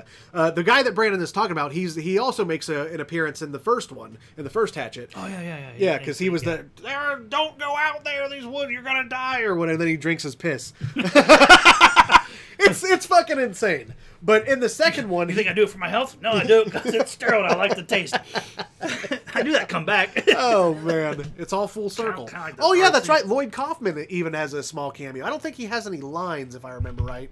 Yeah, he was in there really quick. Lloyd Kaufman, if you see him, he's in a big group of people, if I remember right. But yeah, the guy that Brandon was talking about in part 2, Victor Crowley shoves his fist into him and starts pulling his intestines out. Pulling his intestines like out. A magic trick. Like, and he's trying to get away, and then Victor pulls him back, and then he wraps his own intestines around his neck and strangles him, and then just pops his head off with him. I'm like, get the fuck out! This is so fucking nuts.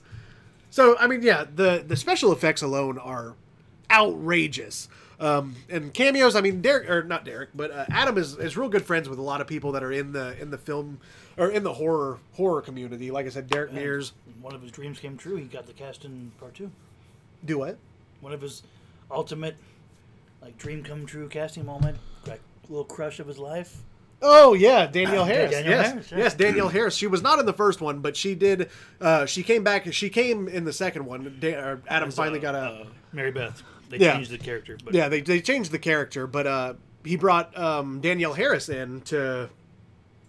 And she wasn't in Victor Crowley. 2 and 3. Yeah, she was in 2 and 3. She wasn't in Victor Crowley. I want to say she was pregnant at the time when they were doing. I don't even know if I think he wanted her involved with Victor. Well, she was kind of in that hiatus where she wasn't doing anything at the time. Yeah, she just got married and yeah. I know she's pregnant again now. Yeah. So, but yeah, he finally, like Brandon said, he finally got to work with his on-screen crush, Miss Danielle Harris. Which I mean, let's be honest, she's in Holliston too, isn't she?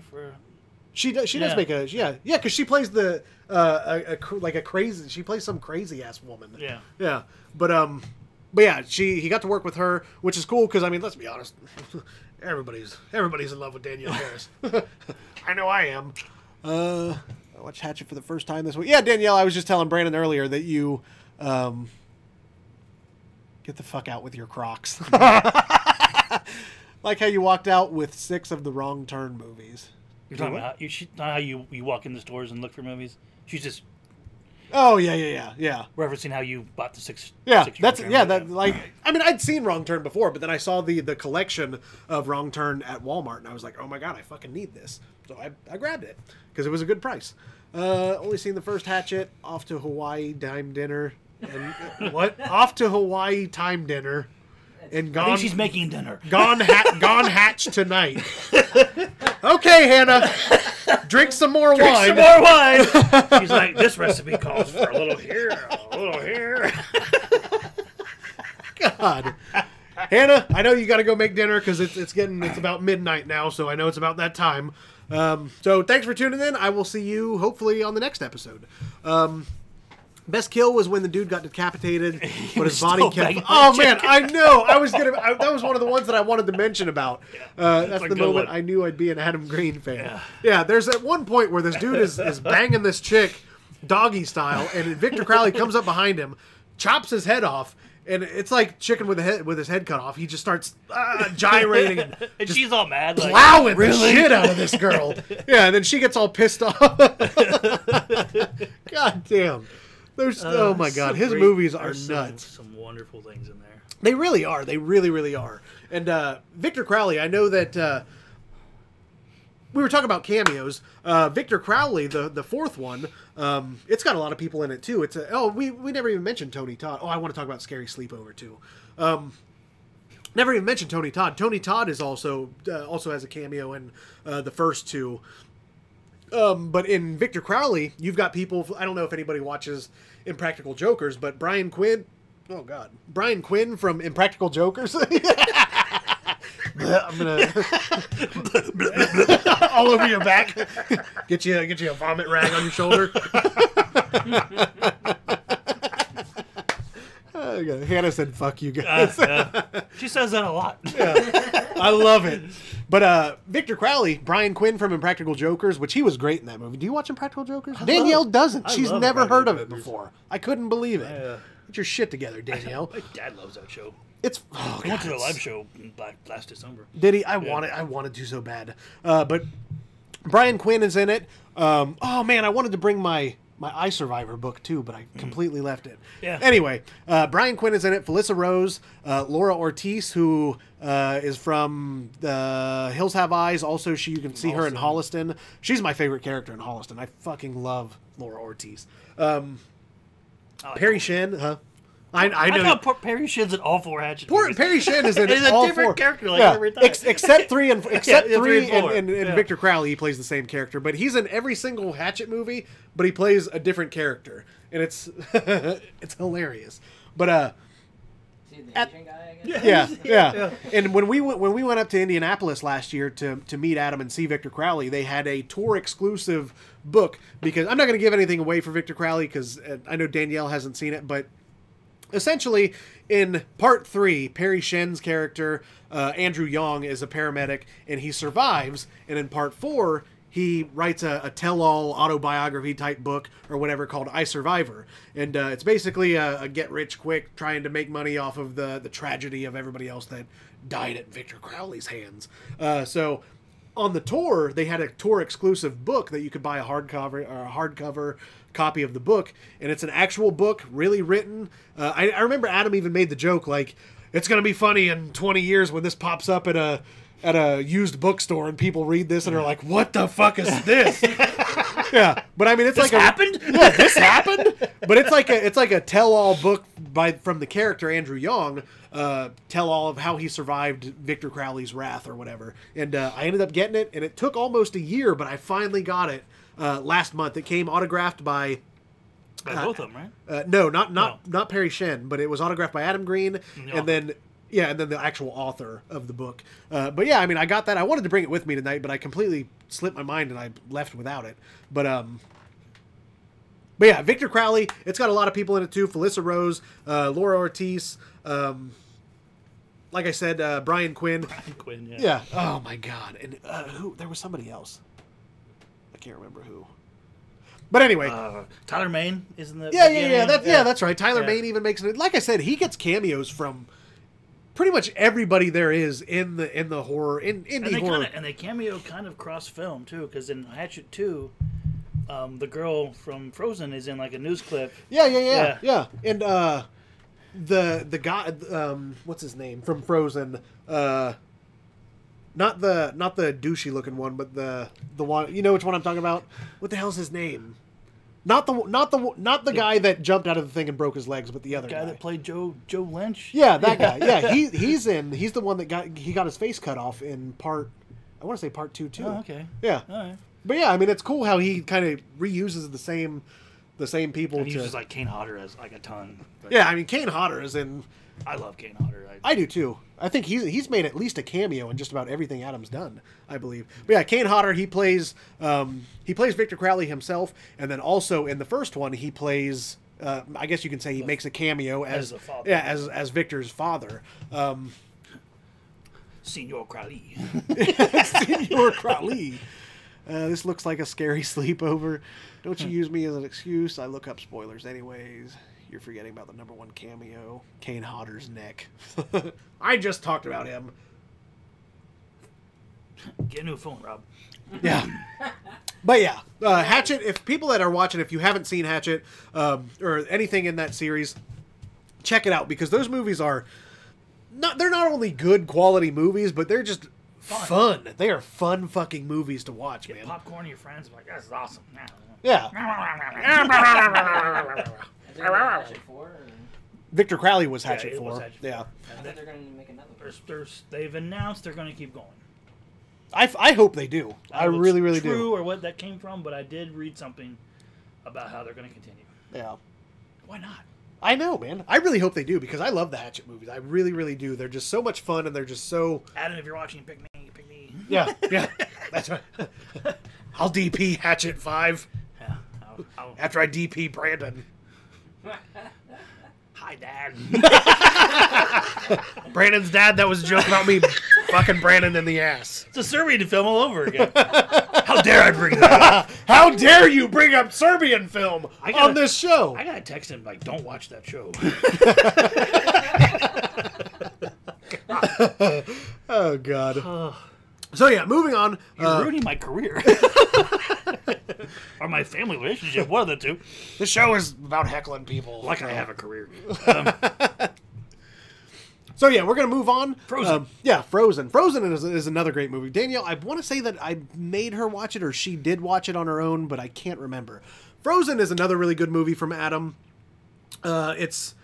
Like we were talking about earlier, how CR takes place in one location. Frozen is basically essentially the same thing. It opens up they're on a mountain, Mount Holliston, actually. Yeah. It all ties together. Who'd have thought that? Yeah, Mount Holliston, which spoiler alert, it's a made up mountain, but like I said, this is a scary sleepover you two have going on. My phone's dead. Your phone's off. Mine keeps saying this video can't play anymore. So Really? Yeah. Well, everybody else is still watching. So, anyway, Frozen takes Frozen takes place. It's based around these three friends who are go to Mount Holliston. They want to rip some sick. Yeah, they want to rip some sick skiing and shit.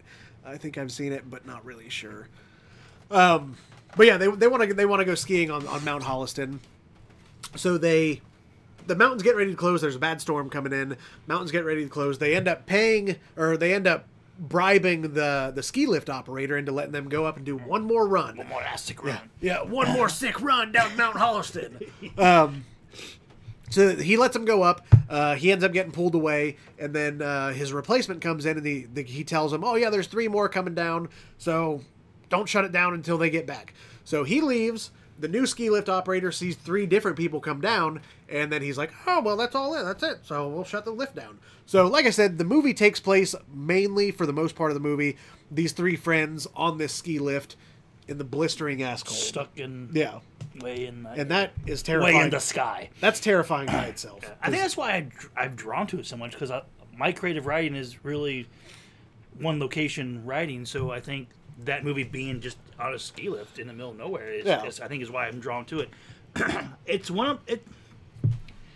borderline my favorite Adam Green movie. I love Frozen. I've always loved that. If you search it, you'll see that it gets a lot of hate on a lot of I know it does. I know one of the worst movies ever made. Yep. And is it perfect filmmaking wise? No, but I mean it wasn't a $145 million budget movie like you would see nowadays, which a lot of those are disasters. So I think the dialogue's great. The acting could be, I mean, it's a little stiff some here and there, but I mean, who am I to judge? I mean, it's hard to act. Yeah. But I think the dialogue is there's parts of it that I use this word a lot in some dialogue, and it's kind of like, to me, when I say it, it's really praising your dialogue. It's poetic almost at times. Yeah. I can see that. Yeah. And I take that as you will, but that's my highest degree of compliment for anybody who writes dialogue, is it's poetic. Yeah. There's some scenes where they're talking up there. Emma talks about her dog, and every time I watch that, I'm like, oh my god. Yeah, talking how she talks about how her dog thinks that she's never going to come home. Yeah, and man, I'm getting chills just I know that scene where she's talking about her dog. Every time I watch it, I get chills too. Like it gives me goosebumps. But yeah, I mean, I do agree. Like Adam, he's really good. But you don't expect that kind of a dialogue story to come from a horror movie. Yeah, exactly. That's why to me it's like, wow, that's awesome. Yeah, and I honestly really wouldn't even. I really don't even consider Frozen to be horror. It's thriller-esque, but it fits in the same kind of... Yeah, but I mean, like the fear of heights and the fear of freezing to death and shit. Yeah, I mean, I agree with that.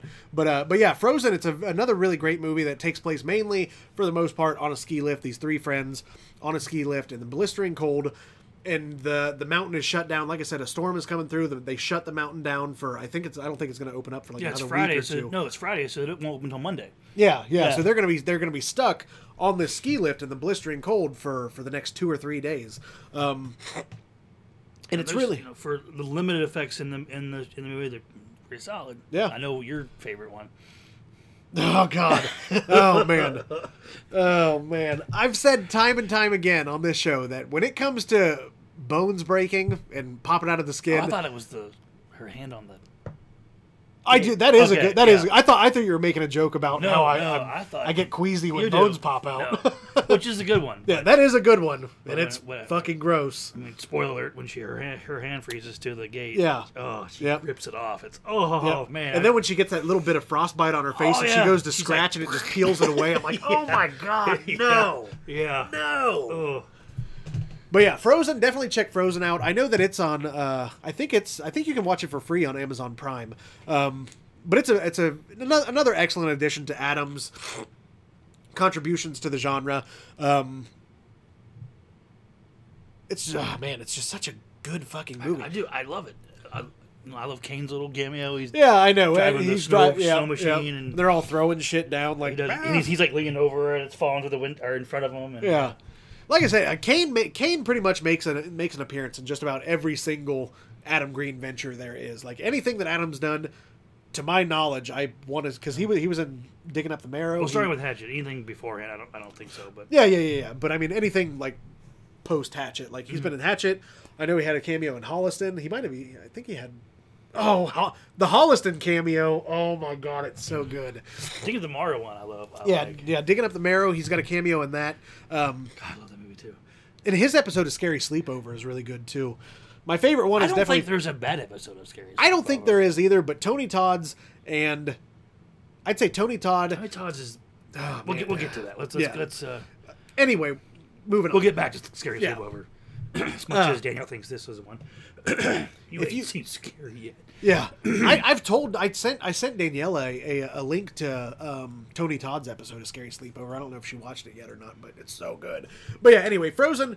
Definitely check Frozen out. I want to say that you can find. I want to say that it's on Amazon Prime for free, maybe Hulu. It's on one or the other, I think. But yeah, it's another really great movie that. It's got some stuff that you really don't. Did you guys watch Spiral? I have seen Spiral. Have you? Yeah. I have not seen Spiral. Adam Green produced it. I don't think he had any creative writing, directing, but he produced it.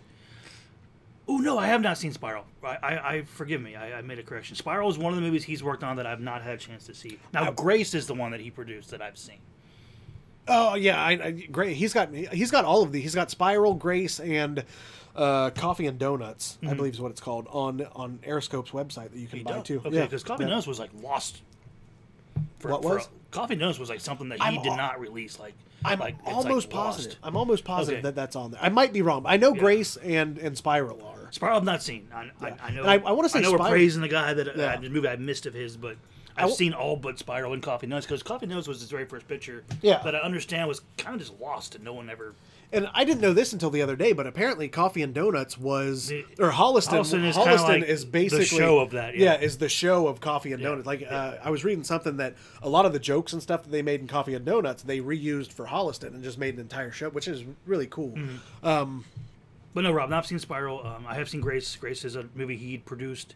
It's about a woman who gives birth to a stillborn baby, but it's kind of like a vampire zombie-like baby. Yeah. It's out there. Yeah, it's a good watch. I want to say Spiral. I'm pretty sure Spiral has. I can't think of his name, but David Moore. Yeah, who was from the first Hatchet. Yeah, he's also in it. Yeah. Which actually, if you own the DVD of Hatchet, there's a trailer for Spiral on it. The reason I've never seen Spiral is I don't think I've ever found it. Like I said, I'm 90% sure that it's on Aeroscope's page or Aeroscope's website, along with a whole bunch of other shit. I was telling you about. Yeah, go ahead and get your 2-liter. No, I'm just get you an old chug. Get my old 2-liter chug here in my Virginia Slims. I can go join those guys over at Taint Bad. I'm not making fun of you guys. It's just a little Cooter Jim Bob guy you guys have. Yeah, Andrew animated it. It's awesome. The Taint Bad animation is awesome. But yeah, Frozen. Danielle said it's not on Prime. It might be on Hulu. I know it's on one of them. I can't remember which one.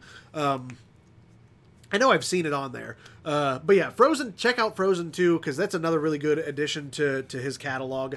I've always really liked, like Brandon was talking earlier, I've always really liked central single location type movies, and Frozen is definitely a very good embodiment of that.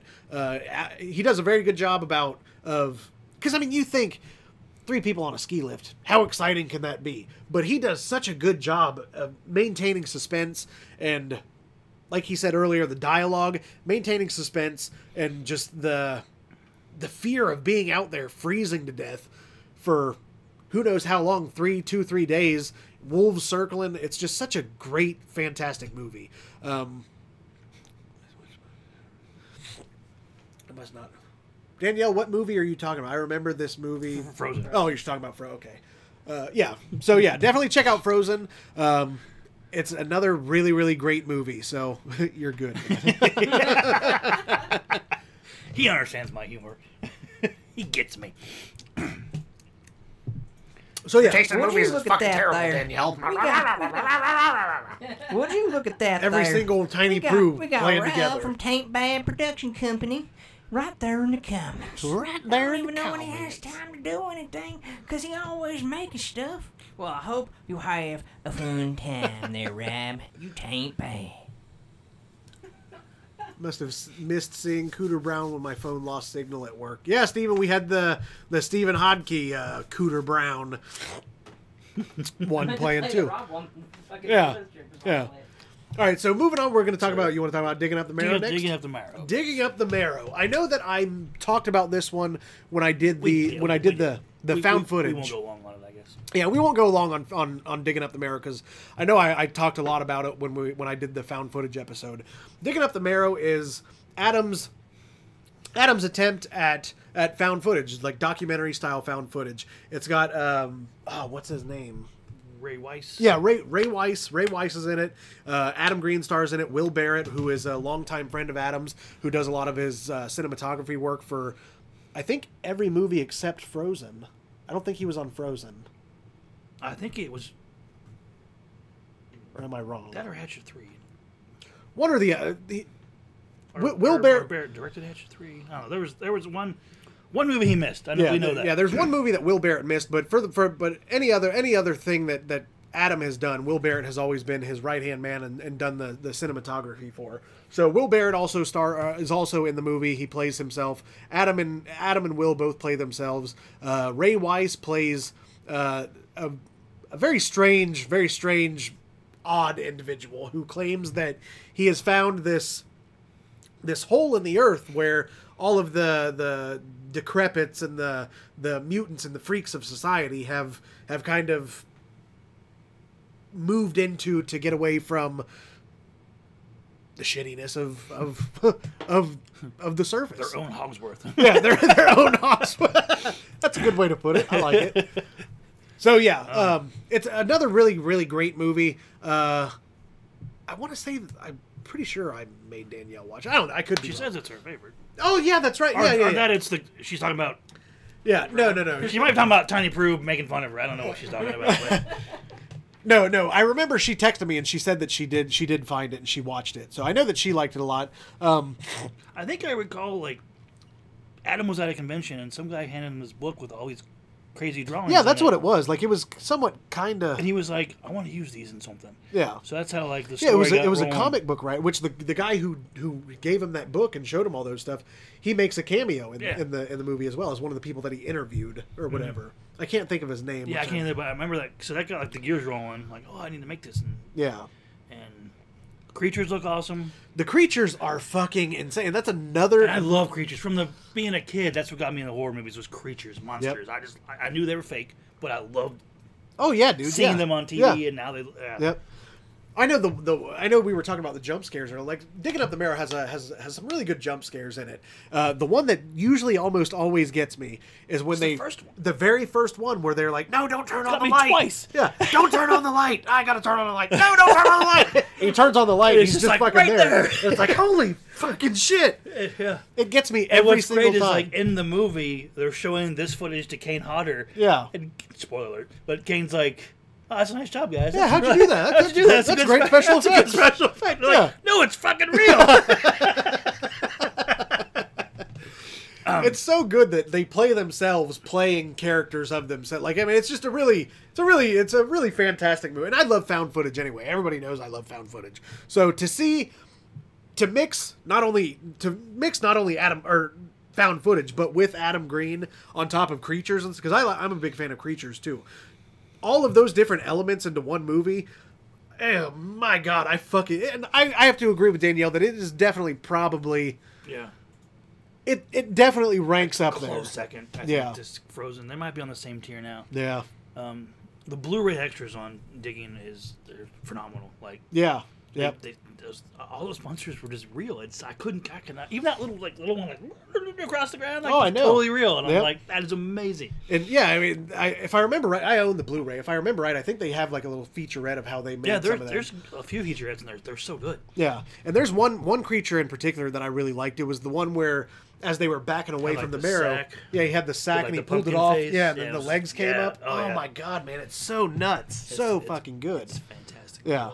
It's really a fantastic movie. If you like found footage, I know found footage is kind of hit and miss for a lot of people, but if you do like found footage, or if you do just like Adam Green, or if you like a combination of both, or what have you, I cannot stress it enough. Please check out Digging Up the Marrow, because it is such a fantastic movie that they did such a good job making, and it's so believable too. Like, it's one of those movies that you watch it, and if you how do I want to say this? If you don't really know much about horror or anything and you watch this movie, like, it's so believable that it feels like it could be real. What? Nothing. I was just looking at you. Oh. There's this scene in particular, I won't give it away, but I'm going to mention it to you. When they're interviewing, like, Will and Adam, and they show the TV screen in the background of a graveyard. Yeah. And something happens in that behind them. Oh, it's one of the best scenes in the movie. I'm pretty sure I know what you're talking about. Oh yeah, yes, I know what you're talking about. It's one of the creepiest things I've ever seen in the movie. Yeah, and they hide it, but they hide it in plain sight. Yeah, I know. And then it happens, and it's like you're like, what the? I had to go. I did I just? What did rewind it? Did that really just happen? Yeah. Oh, it's so creepy. Watch it. Watch the movie, people. You'll love it. Need a mini Danielle to cuss out Tiny Prue. I have excellent taste in movies. That's debatable. I think we've proven that wrong. Hashtag wrong. Hashtag wrong. I was saying Digging Up the Marrow was my favorite. Adam Green. Yeah, that's what we thought you were talking about. And like I said, that definitely ranks up there pretty highly for me, too. I think I would have to say that Digging Up the Marrow is probably my favorite one. Don't get me wrong. It really is. I like everything that he's... switch because just the monsters and everything. I don't know. It's I mean, it's just a really, really fantastic creepy movie. ass ending. Yeah, it really does. It really does have a creepy ending. Like that. Oh my god, it's so unsettling. Yeah. Is it on Hulu? I don't know where it's on. I don't own think. it. Yeah, I own the Blu-ray. Bring it out next time. Yeah, next time I come over, I'll bring it to you and let you borrow it. But it really is a great fucking movie. So yeah, Digging Up the Marrow. Definitely check that out. I can't stress enough how much everybody should check out all of the movies that we've talked about so far tonight, and what we still have. I hate to talk everything, and I love these. Yeah, exactly. So take it from Brandon. It must be good if he likes it. Look at him; he likes it. Jesus. And Ray Weiss is. Just I know really it's rare, creepy. but I like this movie. What did I say? You like this movie? Oh yeah, I forgot we made that one. We made a positive one. For you. Yay!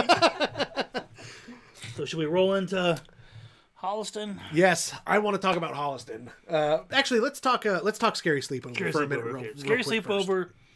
Aeroscope's Pictures. Pictures.com. Yep. Is Adam's website. It has pretty much everything you could buy that we've talked about is there. Yep. And not to cut you off, but the cool thing about Aeroscope, I just want to touch on this. The cool thing about ordering stuff from his website is everything that you order, DVDs, posters, scripts, comic books, whatever, Adam takes the time to personally sign everything. He autographs it, Adam Green, and sends it to you. So that's a really cool thing to take that. That's got to take a lot of time. For as big as his fan base is, and as many people order stuff, that has got to take a lot of time to sign everything that he sends out. So I did want to say like that. when he has new shirts that come up on the website, they're gone. Like I know, dude. Yeah, I know. Like there's been so many shirts that pop up on his site that I want, but as soon as I try to order one, it's like, sold out. It's like, well, you. I have a story for ordering there, and I'm not saying this to be negative about what happened, but I ordered a shirt, and it was the last one of my size. It got shipped to New York somehow, and I contacted them. They responded immediately, like they were super sorry, and they're like, we'll send you some movies, we'll send you some Blu-rays, whatever title you want. We'll send some Blu-rays and have Adam sign them for you. And I was like, no, I don't want to ruin your inventory. Honest mistakes happen. Yeah. I was like, just send me like an 8x10 of Adam signed, and sure, in a week later, I got an 8x10. Adam got it personally signed. For Did he me. personalize it too? Yeah, personalize it to Really? everything. Yeah, so no shit, man. That's how good that guy is. Yeah, that's awesome, and that's the type of thing that I was saying earlier. That's a rarity to find that kind of thing. And they refunded my money too. They're like, we're sorry. Here you They go. sent you an 8x10 and refunded your money. What the? Yeah. Fuck? See, that's awesome. That just goes to show the type of person that he is, and the type of business that he wants to run, and the type of appreciation that he shows for his fans. And I don't know. I really admire that. But on Aeroscope, he also has all his podcasts. Him and Joe Lynch do podcasts like crazy. Yep. They're hilarious. They actually do like commentaries of movies on their podcast, so you can like watch a movie at the same time with them, and it's really fun. I think that'd be fun. That'd be something fun to do. And Adam has a series of shows. Season 1 was put on YouTube. Season 2 was strictly on the Aeroscope website, both for free. He wasn't trying to like switch it off to YouTube, so you have to pay for it. It's called Scary Sleepover. There's about like 12 episodes a season. There's only been 2 seasons. They're about 7 to 20 minutes long, depending on who's there. Yeah, some are longer than others. Yeah. Basically, he just brings in a celebrity friend to Aeroscope's headquarters. I think there's a couple in his house, but I think most of them are at... Yeah, most of them take place at the studio. At the office. Yeah. And they just talk about real life stuff. And real life stuff. I know. There's some episodes that get really, really deep into like real life stuff, like you said. Like I mentioned earlier, Tony Todd's episode is, man, it definitely stands out as... It really is. Like, when I watched his episode, I watched a bunch of episodes. You'll literally almost cry at some of these episodes. Yeah. Before I watched his episode, I had watched a bunch of the other ones, and it was just, I mean, it does. Some of them are lighthearted. Yeah, some of them are really lighthearted and funny and they'll stuff. spend a couple minutes on something deep issue. But then I watched Tony Todd's episode. I think it's the first one of season 2, isn't it? I think so. But yeah. I was blown away at his episode. It was, holy shit. Mm-hmm. And it really, the thing that I like about Scary Sleepover is you get this inside look to all of these people like Candyman and Jason and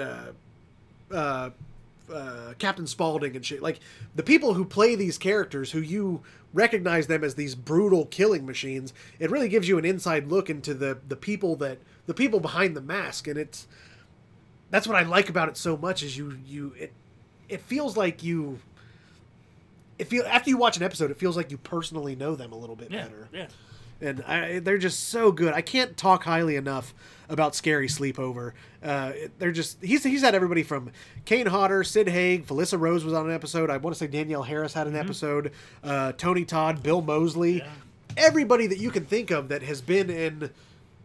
Pretty much everybody. Yeah, Tom Holland was on an episode. Any iconic name you can think of in horror has been pretty much on the show. Robert Englund hasn't done No, that, he's one that has not been. Yeah. But I mean, everybody else that you can really think of, Tom Holland, everybody that I mentioned. Mears, Derek Mears was on one. Lucky McKee, as Danielle was talking about. Yep. Christina Klebe. I mean, just go on and on and on. Yeah, I mean, it's great. Like, he's got so many connections and so many friendships that he's built over the years in his filmmaking career that it's just really cool to see that type of friendship develop between... You don't have that many celebrities willing to give their time up for free to a guy if he's not a super awesome dude. Yep, exactly. That should speak volumes for Adam. You could not have said that any better. That is the best way to possibly put that.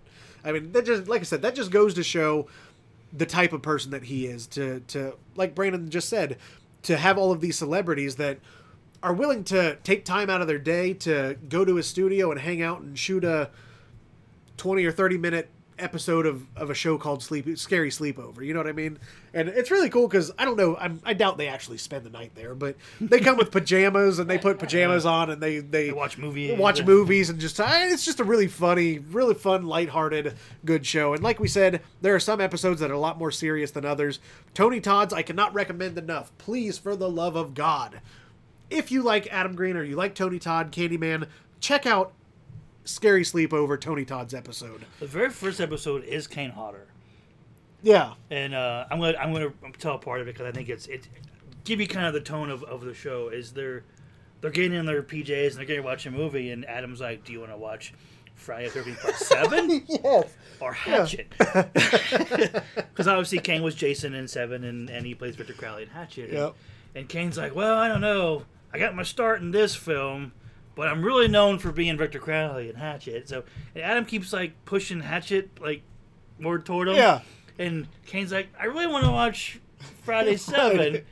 And so he's like, "Okay." And he like opens the DVD player and like he breaks it in snaps half. the disc. He's like, "Something happened to the disc." I don't know what I guess happened. we gotta watch Hatchet. So yeah, that's kind of breaks this movie in half. Some man. of the fun that you'll get in the show too. Yeah, definitely watch it, man. It's really, like we said, I mean, it's a very lighthearted show for the most part. Each episode does have like, because at the end of each episode they do like what's your biggest fear type thing, and that's where that's where it really starts to get into the more serious aspects of the show, and that's where you really get to see get really deep. Yeah, that's where you really get to see like the really deep insight of these people that are known for being brutal killers on screen, and it's they kind of set the tone with Kane too, because Kane goes really deep into something. Yep. And I don't mean to ruin the first episode for you, but again, it kind of gives you a little general idea of the show. Kane goes really deep into a real fear that he has, and Adam goes, goddamn, you couldn't just say spiders. yeah, that's right. Because I mean, I don't think Adam was expecting it to go that deep. Yep. And then every guest does the same thing. Like, yep. It's a cool show. Check it out. It's free. It's free to watch. Yeah, it's free. You can watch a season in an hour, hour and a half. I mean, Yep. that's how they're quick. They're awesome. They're fun. They're quick. They're all just really, really good. Check out Ariescope, ARIESCOPE.com. Or I don't think it's pictures. I think it's just Ariescope. It might just be Ariescope. Yeah, Ariescope.com. If you just look up Ariescope, Drunk you can Andrew find over it. here. But yeah, falling in his chair.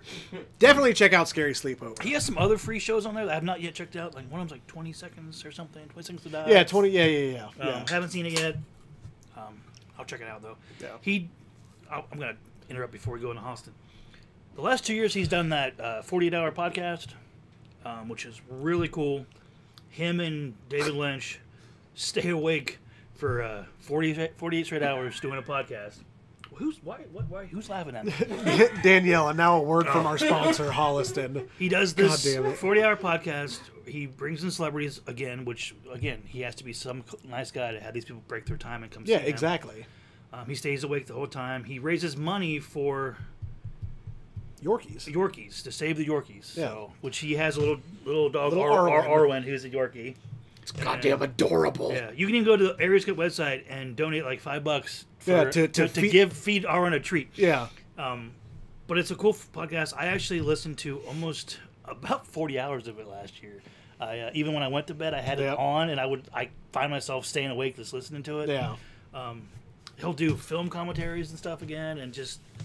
And he used Facebook technology and went live a couple times, so you can kind of like see him doing what he was. It's cool. Yeah, this past one that he did, I saw him go live a couple times. Yeah, I haven't seen him announce anything for this year. I hope he's still doing it. I know we sponsored last year. We sent him a little donation from the studio, so just he's awesome. And now from a word from our sponsor, Holliston. Yes, from Holliston. And not to mention, not only does he do the 48-hour podcast or whatever, but him and Joe Lynch, who's a very good friend of his, who is actually in Holliston as well, they have their own little, what is it, monthly, I think? Monthly show. Maybe it's weekly. I think it is weekly. Movie Crypt? Yeah, the Movie Crypt, where they talk about different movies, and they have guests on and stuff, which that's really good too. And like we said, you can find all of this stuff on Ariescope's website. They've got links to everything. Scary Sleepover. I think you can find links to their 48-hour podcast. I know you can find Movie Crypt links. I don't know. They're constantly fucking busy, man. He's constantly doing something. It blows my mind how he's got time to do all this shit. But I mean, that's the essence of Adam. Joe Lynch was just in Cincy directing the movie. I know he was, and Adam was too. Adam he posted was too. a picture. Was I here like, in town. God damn it! Yeah, he was here in God town. damn We it. didn't even know. Yeah. Yeah, Joe Lynch was just here directing a movie, and Adam posted a picture on his Instagram page of him and Joe Lynch standing next to each other. I'm Cincinnati. I'm like, are you fucking kidding me? I actually work with a buddy that lives in one of the apartments they were filming. Oh, you told me about He tried to get outside to go to work. They're like, shut the door, come back inside. We're filming. He's like, I gotta go to work. Call him, you're gonna be late. Call him, you're gonna be late. Yes. Yeah, that's Rob. Yep, Rob knows. That's what we were just talking about. Darn delay. We were right there. I know. I wish that delay wasn't so bad, but it's not. It just actually has been about the best it's been since I've been watching the show. So yeah. Anyway, like Danielle said, and now a word from our sponsor, Holliston. Holliston is a television show that was on FearNet, right? I believe it was FearNet. Yes. FearNet. It ran for 2 seasons on FearNet. Hopefully, there has been talks of a possible 3rd season. I really I think he's got it written. It's just I know. Financing. I know. Which I've said a million times. If I win the lottery, I'd call up Adam. Let's do it, bro. Yep. Let's do Holliston. I will give you however much money you need. I'm your EP, bro. Let's do this. Yep. But Holliston is a show that him and Joe Lynch do together. It's got Adam Green. It stars Adam Green, Joe Lynch, Laura Ortiz, Corey. What is her last name? English. Corey. Yeah, that's right. Corey English. For fans of Gwar, it's got Odorous Urungus, Dave Brocky, who recently passed away, who was a really good friend of Adam's.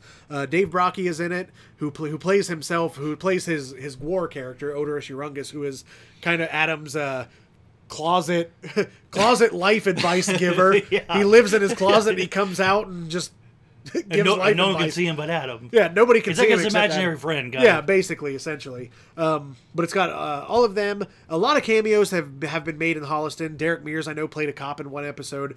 Kane Hodder's been in an episode. Danielle Harris. Pretty much everybody that Adam has ever worked with has made some sort of cameo in Holliston. And the show is basically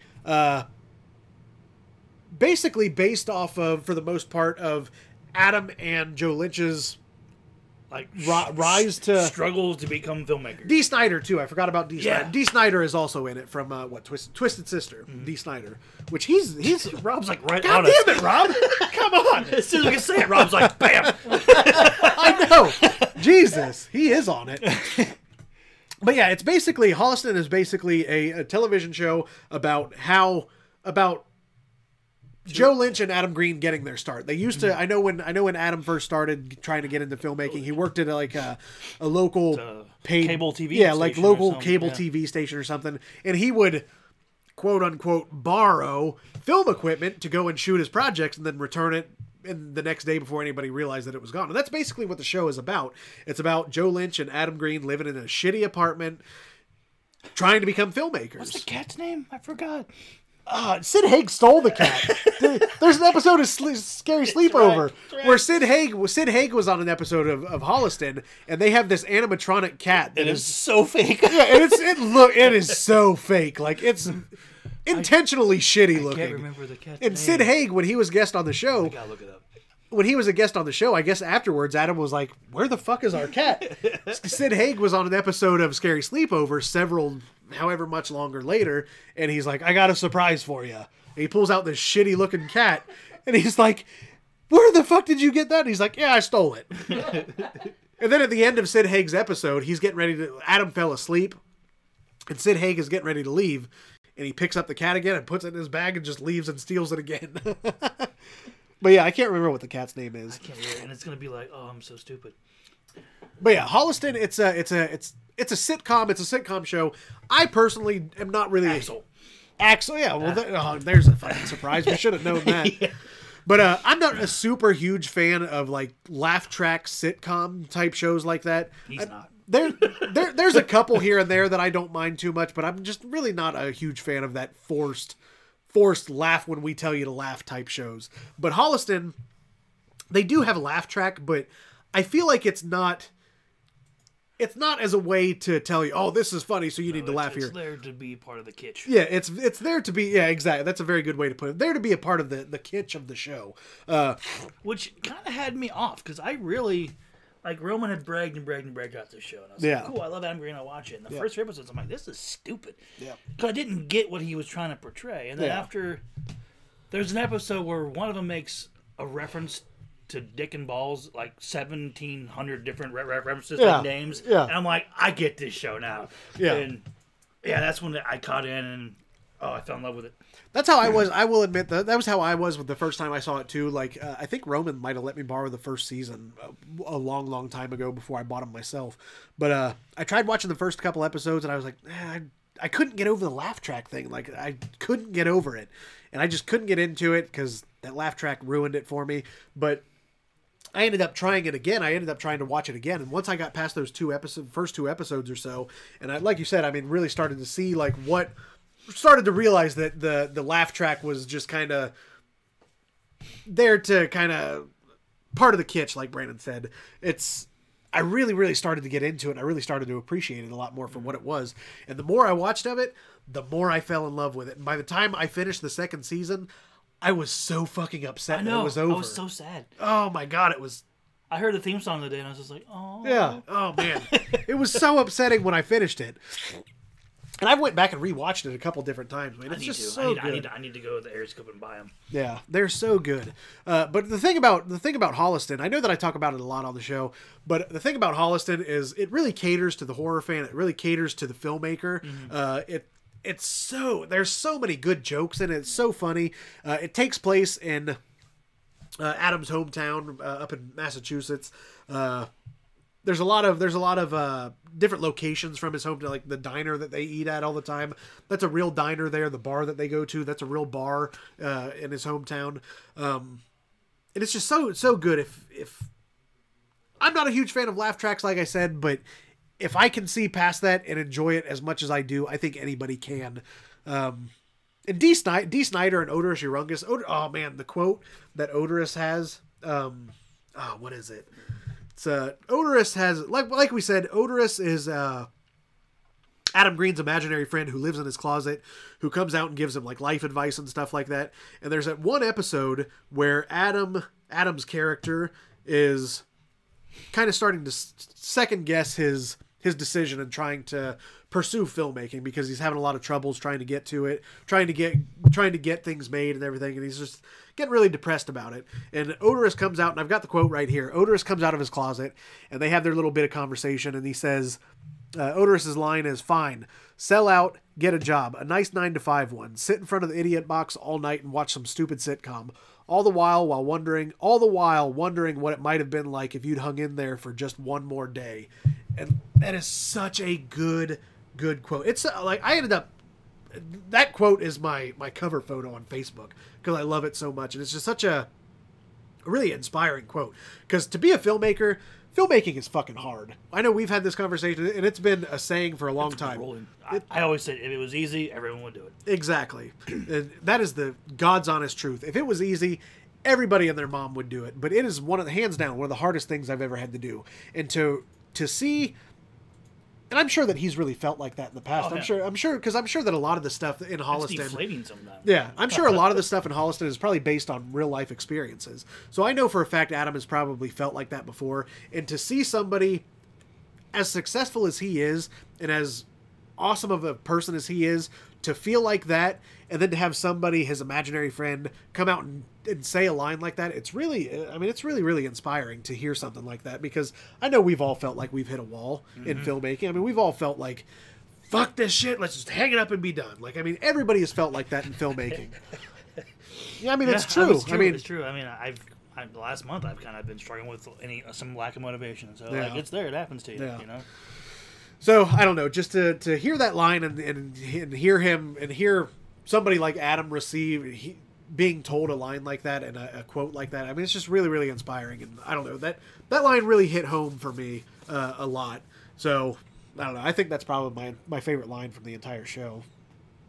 And as much as we sit here and brag about Adam Green and what we like about him, I wouldn't start with Holliston if that's your intro into Adam Green. Yeah, I definitely would. I wouldn't start with definitely it. Yeah. start with the movies before. Yeah. I would definitely if you're gonna try to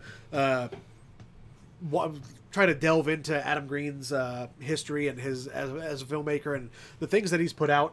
I agree. I wouldn't probably start with Holliston, because I feel like Holliston is a type of show where you really have to appreciate the things that he's done cinema-wise, as far as Hatchet and Frozen and Digging Up the all of his movies and everything. You really have to appreciate what he's done in cinema and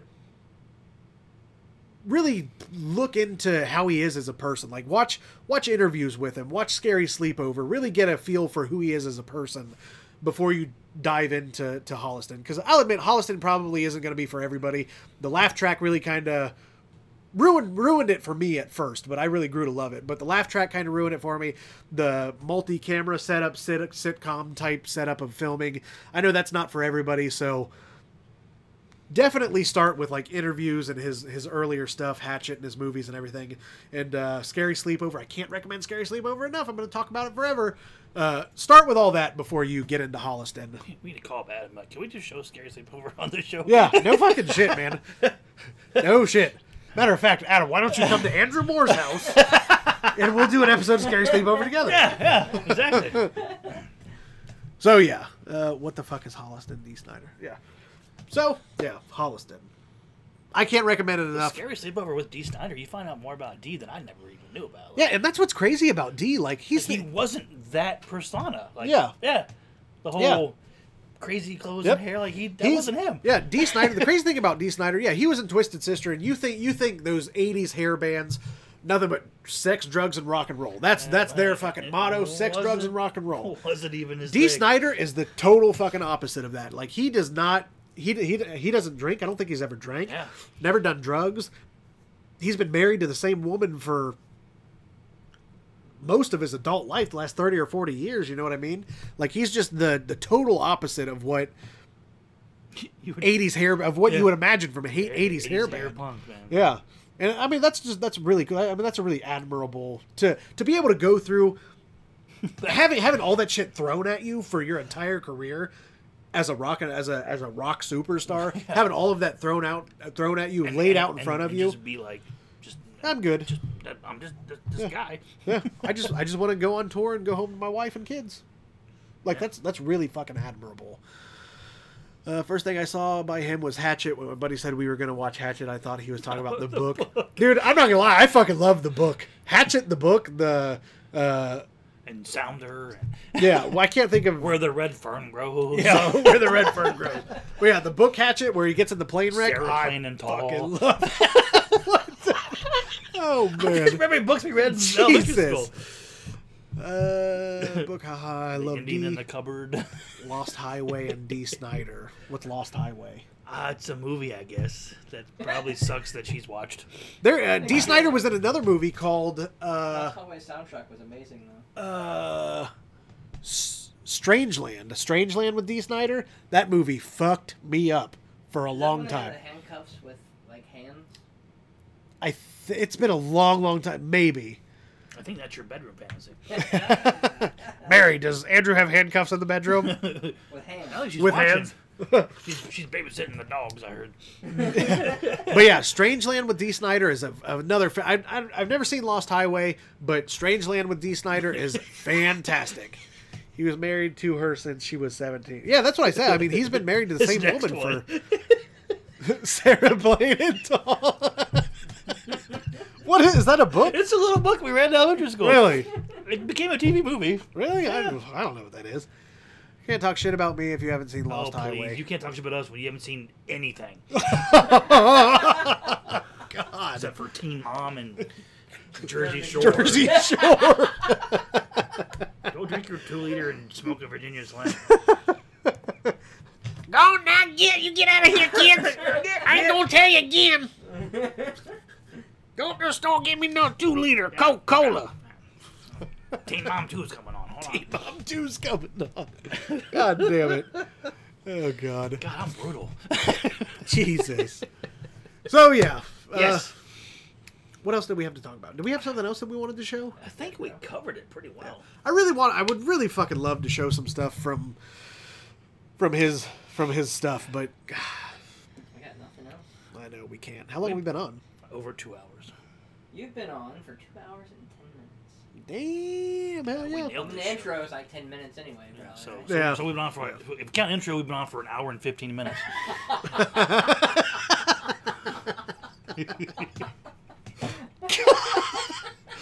God damn it. Oh, man. I don't give a shit. I'll be honest. I love the theme song to this goddamn show, so I like to hear the whole fucking That's not the worst part, is staring at the goddamn squirrel for 25 minutes. What annoys me. Yeah, that's why we're sharing. That's when we share. I know. You cry like a newborn, Brandon. Oh, speaking of which, before we do go, I know that we have covered everything, but before we do go, I do want to say that starting next week, we're going to slowly try to segue into this, but we're going to try and start moving Heckles and Horror from Magic Squirrel Network, from the page. We're going to start trying to stream from the H&H Facebook page. So anybody that's watching, if you want to continue to watch the show, please go to, I mean, we'll still share from H&H to Magic Squirrel, but I really want to start making H&H into its kind of its own thing, I guess is what I can say. So we'll still share from the H&H page to Magic Squirrel Network, but if you want to continue to watch the show, are you divorcing Magic Squirrel Network? No, I'm not divorcing it. I'm just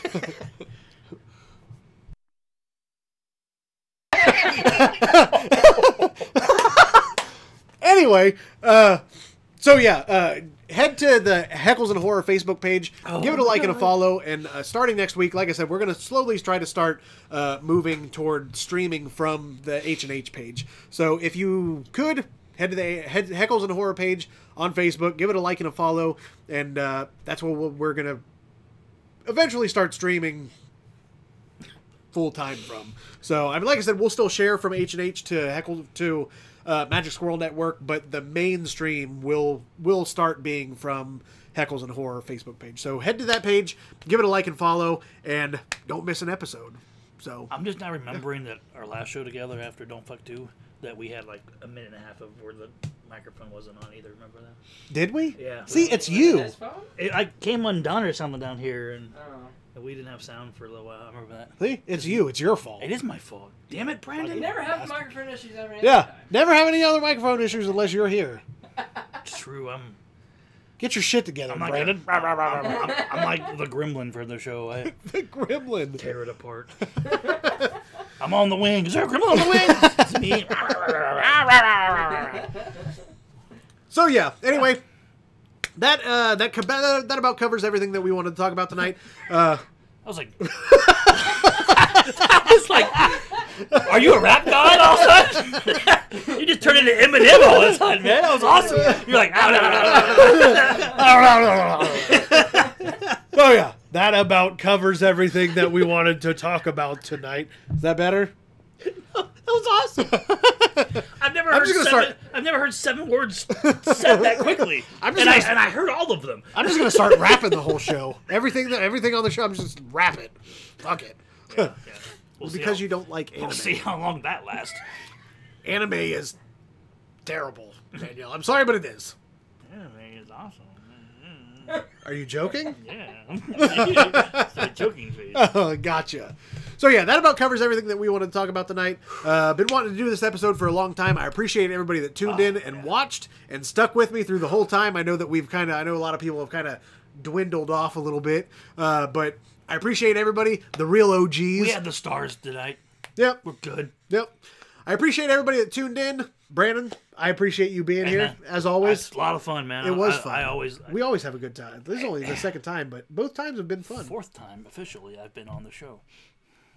Oh, because the one you were off screen. I was that's like right. on my phone commenting off screen. Just then we had the shit group off show. Screen. Yeah, that is true. And then we had the 2 together. Yeah, that show was a goddamn shit show. We don't even talk about that one. It was fun, though. It was fun, but it was all over the place. It was like 5 in the morning, but it was God. fun. Yeah, I always have fun here. I try to be as funny as I can, and comment-wise when I'm at home, so it's fun to bring it here. You do it well. Because a lot of my hardest laughs that I've had on the show have been because of you. I really try. Like, I rush home just to get there to be like, I gotta make him laugh this time.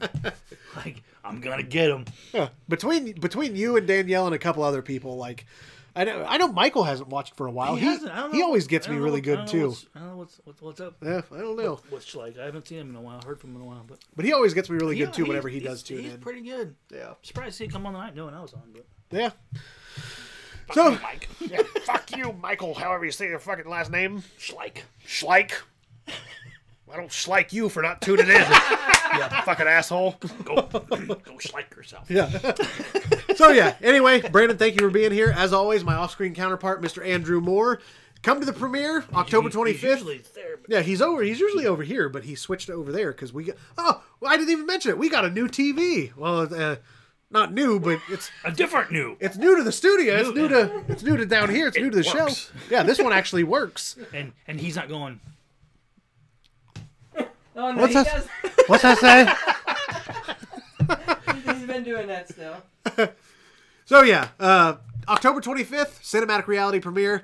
If anybody wants to see what Andrew Moore looks like, come to the premiere because he's gonna be there. So He looks like a bitch.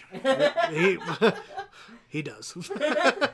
He looks like with a woolly man with beard.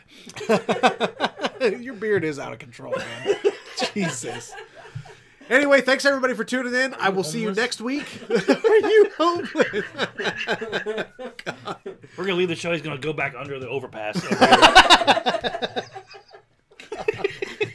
With his paper bag full of Colt 45. Colt 45s. And just a laptop. Yeah. Pushing his shopping cart. All right, everybody, thanks for tuning in. That's going to do it for us tonight. As always, I will see you next week, and keep it creepy, folks. Yeah. Pachow, pachow. See ya, bitches.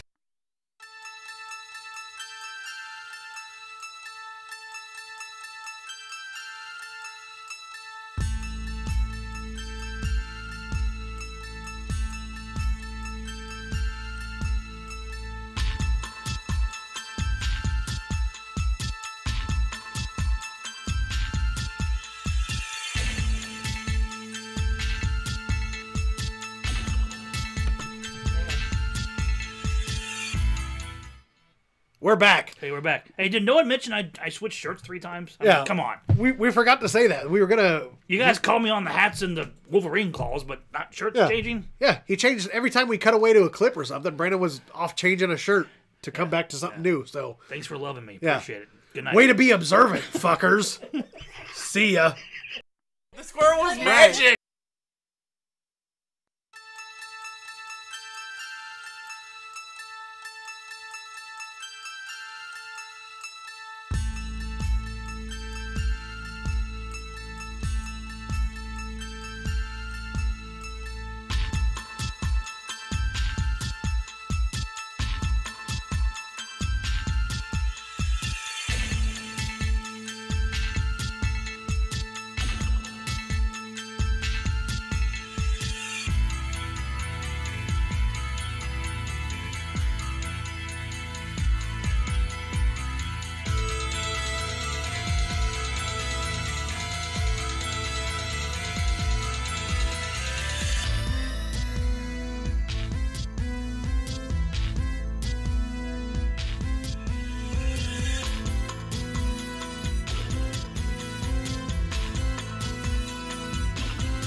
The squirrel was magic.